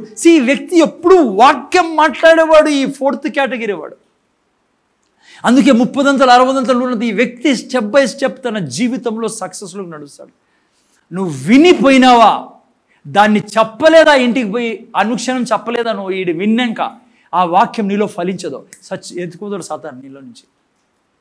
నువ్వు ఎప్పుడైతే మాట్లాడుతూ ఉంటావు వాక్యాన్ని ప్రెషర్ వాక్యం మీద వేస్తూ ఉంటావు, అదే నేర్చుకుంటాను. నువ్వు భారం వాక్యం మీద వేస్తూ ఉంటే సైతాన్ని నీతో జయించలేడు. పెద్ద తప్పు మనం చేసేది ఏం తెలుసా? వచ్చాము, విన్నాము, ఇదొక మతము, చెప్పాడు, బాగా చెప్పాడు, బాగుంది అని లేచి వెళ్ళిపోయి ఇంకా ఏం మాట్లాడుతావు బయటికి పోయినాక? నువ్వు వాక్యం తప్ప వేరేది మాట్లాడకూడదు. అదే యేసుప్రభు చెప్తా ఉండేది. అన్ని విషయాల గురించి బైబిల్లో రాయబడింది. డబ్బు గురించి, ఆరోగ్యం గురించి, పిల్లల గురించి, భర్త గురించి, ప్రతి దాని గురించి బైబిల్లో రాయబడింది. అదే మాట నీ నోట్లో ఉండాలా.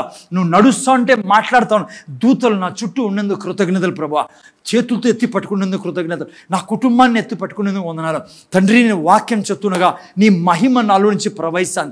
నన్ను ముట్టుకున్నవాడు నీ మహిమను చూస్తాడు. నా కండల్లో కళ్ళు పెట్టినవాడు జీవం పొందుకుంటాడు. యేసుక్రీస్తు ఎందుకంటే నువ్వు నాలో నుంచి చూస్తాను. నువ్వు ఒకటే ఉన్నాం ప్రభువా. నువ్వు శిరస్సువి, నేను దేహాన్ని, నీ అభిషేకం నాలో ఉంది. నువ్వు ఏమేం చేసావు అన్నీ నేను చేయగలను స్వామి. నువ్వు చెప్పి చూడు, నేను 30 60 100 దేవుడు నీలో నుంచి అవి బయటికి తీస్తాడు దేవుడు. అందుకే ఆ 4th కేటగిరీ చాలా తక్కువ దొరుకుతారు మీకు. ఎందుకు తెలుసా?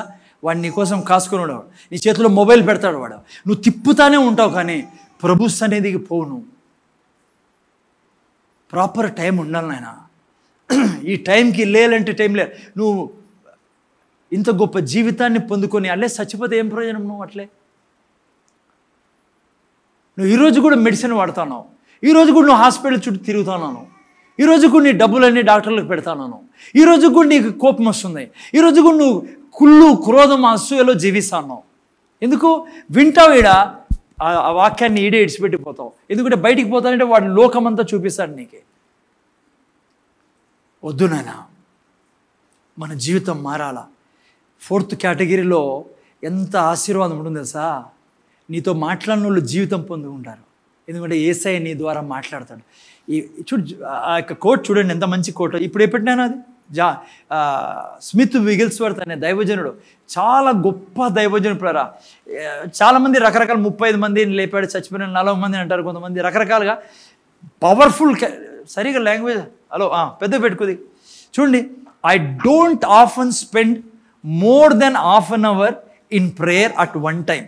అర్ధ గంట కంటే నేను ఎక్కువ ప్రార్థన చేయను కదా. మీకు కూడా అనిపిస్తుంది, నా మాదిరే నేను, అట్లా కాదు, అర్ధ గంట కంటే ఎక్కువ ప్రార్థన చేయను. But I never go more than half an hour without praying. అంటే తెలుసా, అర్ధ గంటే ప్రార్థన చేస్తా, ఆ తర్వాత అర్ధ గంట ఎక్కువ గ్యాప్ ఇను, మళ్ళీ అర్ధ గంట ప్రార్థన చేస్తా, మళ్ళీ అర్ధ గంట గ్యాప్ ఇను, అర్ధ గంట మళ్ళా. అందుకే ఈ వ్యక్తి ఎక్కడ పోయినా కూడా సమాధుల్లో నుంచి శవాలు లేసేటివి. ఈ వ్యక్తి ఎక్కడ పోయినా, ఏ రోగి ఆయన దగ్గరికి వచ్చినా యేసు క్రీస్తు నామములో స్వస్థత పొందుకుని వెళ్ళేవారు. ఎందుకో తెలుసా, వాళ్ళ త్యాగము అనేక మంది కన్నీరు తుడిచింది. నువ్వేం చేస్తానో, ఎంతకాలం తింటావు, తాగుతావు, పండుకుంటావు, నిద్ర లోకం కోసం బతుకుతావు, ఏం చేస్తావు అదంతా, ఆ డబ్బంతా, లేదంటే ఇంకా ఏం సుఖం పడతాను నువ్వు? వద్దు నాన్న, మీరు నేను ఏఎల్ సంఘము యేసు క్రీస్తు నామములో అనంతపురాన్ని జయించే సంఘంగా ఉండాలి. మీరు నేను సింపుల్. ఏం చేశాడు? నువ్వేం చచ్చిపోమంటాడా యేసు ప్రభు? లేదంటే అన్నం మానే అన్నాడా? లేదంటే 40 రోజులు ఉపవాసం చేయ అన్నాడా? లేదంటే ఇదేసుకోవద్దు అదేసుకోవద్దు తెల్లబట్టలు, అవన్నీ అనవసరం పిల్లరా, అవన్నీ దేవుడు చెప్పాడు. ఒకటే, వాళ్ళు వాక్యం విని అంగీకరించి. నువ్వు ఎప్పుడు వాక్యం చెప్తా ఉంటే ఏం జరుగుతుందో అక్కడ కింద చూడండి ఏం జరిగిందో. వాళ్ళకి ఏం జరుగుతుంది? 26 నుంచి చదువు. నేను చూడండి, సింపుల్ చెప్పి పంపిస్తాను నేను మీకు. 26 చెప్పండి, చదవండి. మరియు ఆయన ఒక మనుష్యుడు భూమిలో విత్తనము చల్లి రాత్రింబగలు నిద్రపోవచ్చు. అమ్మ, ఎవరంటే వీడు? ఏ వ్యక్తి చెప్పాలి? చల్లి. చెప్పండి, ఎవరు చెప్పరేంటి? విత్తనము చల్లి. గట్టి చెప్పండి. చల్లి అంటే నేను చెప్తున్నా ఇంకో భాషలో. ఏం చేస్తున్నాడు ఈ వ్యక్తి? రిసీవ్ చేసుకునే వ్యక్తి, అంటే వాక్యాన్ని చెప్తా ఉన్నాడు. ఈ వాక్యాన్ని చెప్పే వ్యక్తి ఏమైందంట? రాత్రింబగళ్ళు నిద్రపోవచ్చు, మేలుకొనుచునుండగా వానికి తెలియని రీతిగా ఆ విత్తనము మొలచి పెరిగినట్లే దేవుని రాజ్యం ఉన్నది. అర్థమైందా? నువ్వు చెప్తా ఉంటావు. దేవుడు అంటే నీకు తెలుసుకోవాల్సిన అవసరంలా, దేవుడు అంటే నీకు తెలియదు, అవసరము లేదు. అది ఏమైందంట? పిల్లరా, మీరు వాక్యం చెప్తా ఉంటారే, అది మొలిచి పెరిగి పెద్ద. జాగ్రత్త పిల్లరా. రైతు ఏం చేస్తాడు? విత్తనం చల్లి, అమ్మ ఇంటాను, విత్తనం చల్లి ఏం చేస్తాడు? రాత్రి పోయి తల భూమిలోకి పెడతాడా? ఏం జరుగుతుందో చూస్తామని. లేదంటే పొద్దున్న పోయి తవ్వి ఏం జరుగుతుందో లేదు, చేయడు ఆ పని. ఓ పని చేస్తాడు, విత్తనం వేసినాడు కదా, ముందు చూడండి. నెక్స్ట్ రోజు పోయి నీళ్ళు వేస్తాడు, 3వ రోజు పోయి నీళ్ళు వేస్తాడు, 4వ రోజు నీళ్ళు వేస్తాడు, 5వ రోజు నీళ్ళు వేస్తాడు. ఒకటి మాత్రం చేస్తూ ఉంటాడు, దీంతో పాటు ఏ జంతువు దాని మీదకి రాకుండా కాపాడుతూ ఉంటాడు. ఇదే మీరు నేను చేయాలా? మనం ఏం చేయాలా? వాక్యం విత్తాలి. ఏసై తిన్న దెబ్బల చేత నాకు స్వస్థత లభించింది. మళ్ళీ ఏం చేయాలా? నీళ్ళు వేయాలి. నీళ్ళు ఏంటి? చెంబుతో వేయద్దండి, మళ్ళీ వాక్యం చెప్పడమే నీళ్ళు వేయడం. మళ్ళీ వాక్యం చెప్తావు, కంటిన్యూగా వాక్యం చెప్తావు, నువ్వు చెప్తూనే ఉంటావు వాక్యము. సాతాను మాట చెప్పుకున్న కేవలం వాక్యమే చెప్తాడు. అలా ప్రొటెక్ట్ చేయాలి. ఏమవుతుందంట? కింద చదవండి ఏమవుతుందో. చదువు నేను 28. భూమి మొదట మొలకను, తర్వాత వెన్నును, అటు తర్వాత వెన్నులో ముదురు గింజలు తనంతట తానే పుట్టించును. అదే జరిగేది. భూమి తనంతట తానే అంటే నువ్వు ఈ పని చేస్తా ఉంటే నీకే తెలియకుండా స్టెప్ బై స్టెప్ మొదట ఏం చదివామక్కడ? వెన్నును, అటు తర్వాత తనంతటి తానే పుట్టును. నువ్వు వాక్యం చెప్తా ఉంటే నీలో ఒక్కొక్క స్టెప్ ముందుకు వెళ్తా ఉంటావు. ఏసై తిన దెబ్బ చేత నాకు స్వస్థత చెప్తా ఉన్నావు, ఏమీ చేంజ్ కాలేదనిపిస్తుంది నీకో, పచ్చి అబద్ధం అది. సాతాను నీలో నుంచి ఎత్తుకొని పోయేదానికి ఆ వాక్యాన్ని వదలకో. నువ్వు వాక్యం చెప్తానే ఉండవు, నీకు తెలియకుండానే దైవిక స్వస్థలు నడుస్తావు. ఒక మంచి మాట ఇక్కడ రాయబడింది పిల్లరా. ఎక్కడ రాయబడింది అది? ఉండండి. ఇక్కడ చూస్తే ఇంగ్లీష్లో బాగా, హలో ముందు జస్ట్ ఒక నిమిషం ఏంటి, ఇక్కడ సీక్రెట్ రాయబడింది. భూమి ఎవరు పుట్టిస్తాడు? ఇది భూమి తనంత తానే పుట్టిస్తుందంట. పెట్టు నేను ఆ వాక్యం అదే. భూమి పుట్టిస్తుందని రాయబడింది కదా. నేను మీకు అడుగుతా, విత్తనం ఎక్కడివే? భూమి విత్తనం కదా, విత్తనం వేసినాము, ఏది పండించాల్సింది? దేవుడు భూమి అంటున్నాడు. ఎందుకు తెలుసు? విత్తనం అడిగిపోయింది, భూమిలో కలిసిపోయింది. ఈయనండి ఒక్క నిమిషం ఏంటి, సేమ్ ఇప్పుడు నువ్వు అన్నం తింటావు, చికెన్ మటన్ అన్ని తింటాం కదా, ఏమైతే అంది లోపల పోయేది? శరీరంతో కలిసిపోతాను కదా, అర్థమైందా? ఇక్కడ కూడా దేవుడు అంటాడు, ఈ వాక్యం చెప్తానడే ఈ వ్యక్తి జీవితం ఎట్లుంటుందంట, ఎట్లయితే వాక్యం విత్తనం వేసినప్పుడు భూమిలో కాసేపు భూమి పండించింది కదా, తిన్నాం శరీరంలో ఎట్లా పోయిందో వినండి. నువ్వు వాక్యం చెప్పే కొద్దీ నీలో వాక్యం పోయి నీ ఆత్మ, నీ శరీరము, నీ మనస్సు ఏంగా మారుతాయి తెలుసా? చెప్పండి, ఏంగా మారుతాయి? పండించి కాదు, వాక్యంగా మారిపోతాను. హలో, నువ్వు ఎప్పుడైతే ఈ యొక్క క్రియలో వెళ్తా ఉంటావో ఒకరోజు ఏమొస్తుంది తెలుసా? వాక్యంగా ఉంటాను, వాక్యంగా మారిపోతావు. అందుకే నువ్వు ఏడ చేయి పెట్టినా వాక్యంలో ఉన్న సామర్థ్యం ఆ వ్యక్తిలో ప్రవహిస్తుంది. నువ్వు ఎక్కడ మాట్లాడినా వాక్యంలో నుంచి అభిషేకం ఆ వ్యక్తిలోకి ప్రవేశిస్తుంది. నేను చెప్తున్నా మీకు, అందుకే యేసుప్రభువు నేను చేయు కార్యములన్నీ మీరు చేయదు. ఒక దినం వస్తుంది, యు బికమ్ లైక్ వర్డ్, వాక్యంగా మారిపోతావు. అప్పుడు నువ్వు ఈడ ఉంటావు, కానీ దేవునితో ఉంటావు. నువ్వు సాక్షాత్తు యేసుప్రభువు నీతో కలిసి మాట్లాడే దినాలు వస్తాయి. నడుస్తాడు ఆయన, ప్రీచింగ్లో నీ పక్కనే ఉంటాడు ఆయన. నీకు చెప్తా ఉంటాడు, ఆ వ్యక్తిలో జ్వరం ఉంది చూడు, ఆ వ్యక్తిలో ఈ సమస్య చూడు, ఆ వ్యక్తి చచ్చిపోవాలని కోరుకుంటున్నాడు చూడు, ఈ వ్యక్తికి రేపు యాక్సిడెంట్ జరుగుతుంది. నీకు 9 వరాలు ఫ్లో దేవుడు కోరుకుంటా అన్నాడు. ఎవరు రా నాకు దొరుకుతారు, నేను నా సామర్థ్యాన్ని చూపించుకోవాలి. నీ సమస్య నువ్వు ఆయప్ప మాదిరి నేను నో దేవుడు అట్లా వాడు కాదు, పక్షపాతి కాదు ఆయన. మనమే ఆయన్ని ఆపుతున్నాం, ఆయన కాదు ఆగుతాండేది. నువ్వు ఏ రోజైతే ఈ యొక్క విషయాన్ని పట్టుకుంటావో ఈ సృష్టిలోనే నీ యొక్క జీవితము దీవెనగా మారుతుంది బిడ్డ. ఒకటే పాయింట్ చెప్తానా, మా ముందు చూడండి. ఆయన ఆ గలీజ్ జీవితాన్ని విడిచిపెట్టు. ఏదేది అమ్మా, ఏదేది నేను చెప్తున్నా. ఇంకో మాట సింపుల్గా, నీ మొబైల్ నిన్ను దయ్యము నీ ద్వారా వాడిస్తాండేది. మొబైల్ని నువ్వు స్ట్రిక్ట్గా మెయింటైన్ చేయకుంటే నువ్వు ఫుల్లా బ్రతుకుతావు ఈ భూమి మీద. గొప్ప ఆయుధం సైతాన్ అదే. వాడు the cares of the world, ఈ లోకంలో ఇహలోక మాలిన్యాన్ని నీలోకి దూరుస్తాడు వాడు. దాంతో ఎంత టైం గుండెల మీద చేసుకొని చెప్పండి మీరు, ఎంత టైం మీరు వేస్ట్ చేస్తున్నారు మొబైల్లో. ఏం లాభం వచ్చింది మీకు దాంతో? కానీ నీ మోకాళ్ళు భూమి మీద పడితే, నువ్వు ప్రేయర్ రూమ్లోకి పోతే, నువ్వు అదే అర్ధగంట సేపు టంగ్స్లో మాట్లాడితే, నువ్వు అదే అర్ధగంట సేపు దేవుని సన్నిధిలో ఈ పట్టణం కోసం ప్రార్థన చేస్తే ఎంత మహిమ ఈ పట్టణం చూస్తుందో తెలుసా? ఏం నీ శరీరానికి సుఖపెట్టుకుంటానో మొబైల్ చూసి? నీ తింటావు, తాగుతావు, పండుకుంటావు, ఒక డిసిప్లిన్లో, ఒక ప్రార్థన జీవితంలో. నేను 95% ఎందుకన్నాను తెలుసా? కొంతమంది ఈ సంఘం మంచోళ్ళు ఉన్నారు, కొంతమంది ఉన్నారు సాయంత్రం 5 అవుతానట్లు ఆడిపోతారు తెలుసా? వీళ్ళు ప్రేయర్ మీటింగ్ పోయే వాళ్ళు ఉన్నారు, సెల్ గ్రూప్కి. మిగతా వాళ్ళు ఎంతమంది లేరీడా? మీరేం చేస్తారు? తిని పండుకుంటారు. మీకేం చింత? కానీ మీకు ఒక మాట మాత్రం చెప్తా, మీరు స్వర్గంలో పోయేవాళ్ళే, కానీ మీ యొక్క సోమరితనం వలన ఎంతమంది జీవితాలు కన్నీటిలో జీవిస్తానో తెలుసా? నువ్వు సుఖంగా ఉంటావా? వాడు నిన్నాడు ఉండనిస్తాడు. వాడు నీకు ఐహిక విచారాలు, ధనమోహము, ఇతర ఆపేక్షలతో నిన్ను పీల్చేస్తా అంటాడు, వాడు చించేస్తా అంటాడు జీవితంలో. నేను చెప్తున్నా, దేవుళ్ళ బ్రతికే జీవితం నీది నాదే. దేవునికి టైం వేయండి, ప్రాపర్ డిసిప్లిన్ ఉండండి. తప్పన నేను టీవీ చూడడము, తప్పన నేను మొబైల్ చూడడము, కానీ ఏంది చూస్తానో, ఎంతసేపు చూస్తానో, ఎవరి కోసం చూస్తా, ఏం దాంతో లాభం? నీకు లాభం మీద ఉంటే ఆ 10 నిమిషాలు చూసి పక్కన పెట్టు. అర్థమైందా? అప్పుడు చూడు నీ జీవితము. కొంతమంది ఇళ్ళలో నాకు బాధిస్తుంది, అందరూ రోగంతో పడినారు, మంచం మీద ఉన్నారు, పిల్ల జల్ల కల్లా గిల్ల అంతా. ఏం ఫ్యామిలీ రాది? ఆ ఫ్యామిలీలో ఎందుకు అట్లా ఉందో తెలుసా? ఒక డిసిప్లిన్గా ఆ ఫ్యామిలీలో ఉండింటే ఏ జ్వరం మీ ఇంట్లో దూరుతుంది? పొరపాటున దూరిన మిగతా వాళ్ళు దాన్ని నాశనం చేసి పెడతారు. నేను చెప్తున్నా పిల్లరా, రాత్రి నేను ఇంటంటే ఒక దైవజన సాక్ష్యం. యేసుప్రభు ఎట్లా తెలుసా? రాత్రి వచ్చి బ్రదర్ని కూర్చోబెట్టి దాంతో షేర్ చేసుకుంటాడు.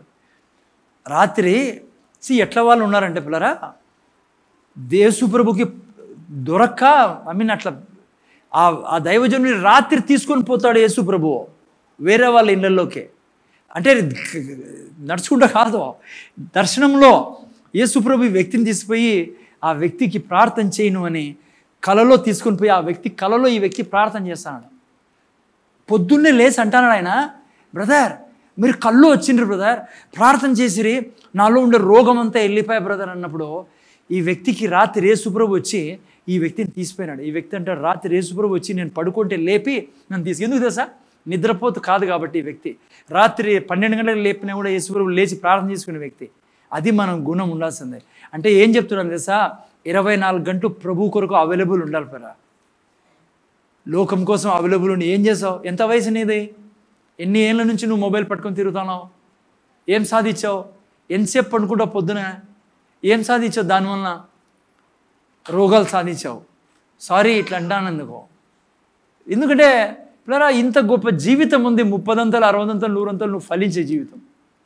అది కాకుండా ఇని ఊరికే తుడుచుకొని పోయి ఆడపోయి ఇష్టానుసారం బ్రతికితే నువ్వే డాక్టర్ల చుట్టూ హాస్పిటల్ చుట్టూ చింత దిగులు భారము బాధ ఎక్కడ సక్సెస్ కాకుండా అయిపోతావు. మళ్ళీ ప్రభు ఏం చేయలేదు బ్రదర్ చర్చికి పోతే బ్రదర్ విని ఏం చేశారు వీళ్ళు? అంగీకరించు. ఇక్కడ నుంచి నీ పెదవుల మీద ఎప్పుడు వాగ్దానాలే ఉండాలా, ఇది నాది ఇది నాది. చూడు కొద్ది రోజుల తర్వాత నీ కుటుంబమే మారిపో. అదే చెప్పాను, చదివారు మీరు ఇప్పుడు దేవుని రాజ్యంలో 30 60 100 ఫలించారు. వాళ్ళు ఎందుకు తెలుసా? వాక్యం విత్తుతాన్నారు నీళ్ళు వేస్తాన్నారు. వాళ్ళకే తెలియకుండా వాక్యం ఎత్తు నీ శరీరము దైవిక శరీరం అయిపోతుంది. నీ శరీరంలో రోగం దూరే అవకాశమే ఉండదు. నీ శరీరము నీ రక్తము దైవిక రక్తంగా మారుతుంది. నీ ఎముకలు దైవత్వంతో నిండిపోతాయి. అందుకని వాక్యము నువ్వు రిసీవ్ చేసుకుంటున్నావు కాబట్టి. సో ఈ 3 స్టేజెస్లో అవి వెళ్ళాం. 4th స్టేజెస్లో మనం జీవించాలా. Okay, 3rd స్టేజ్ని దాటండి. ఈ ఏల్ చర్చికి అదే పని నేను చెప్తున్నాను మీకు. చాలామంది నాకు తెలుసు, మీరు మొబైల్ మీకు యేసుప్రభు అయిపోయినాడు. చాలామందికి నిద్ర యేసుప్రభు అయిపోయినాడు. మీకు ఒక డిసిప్లిన్ పెట్టుకోండి ప్రాపర్గా. ఇది యేసుప్రభు పక్కన వెళ్ళిపోయేవాడు. పక్కన రాండి వాళ్ళతో పాటు. వాళ్ళని పట్టించుకోద్దండి, వాళ్ళు మిమ్మల్ని చూసి మారనియండి, కలిసిపోద్దండి వాళ్ళతో. ఓకే, ప్రార్థన చేసుకోండి. తండ్రి నీ కృతజ్ఞతలు మాతో నేను ఇంతవరకు మాట్లాడినందుకు. నేను మేము విన్ని అంగీకరించని వారంగా కాకుండా విన్నాం. ఇటు నుంచి పోయిన తర్వాత అనుక్షణం మేము వాక్యాన్ని చెప్పేవాళ్ళను. ఇక ఐక విచారాల్లో ఇక డబ్బు చుట్టూ ఆ పాపంలో పడకుండా సహాయం చేయండి తండ్రి. నైనా 30 60 100 మేము మా పిల్లలు మా సంఘం ఫలించాలి.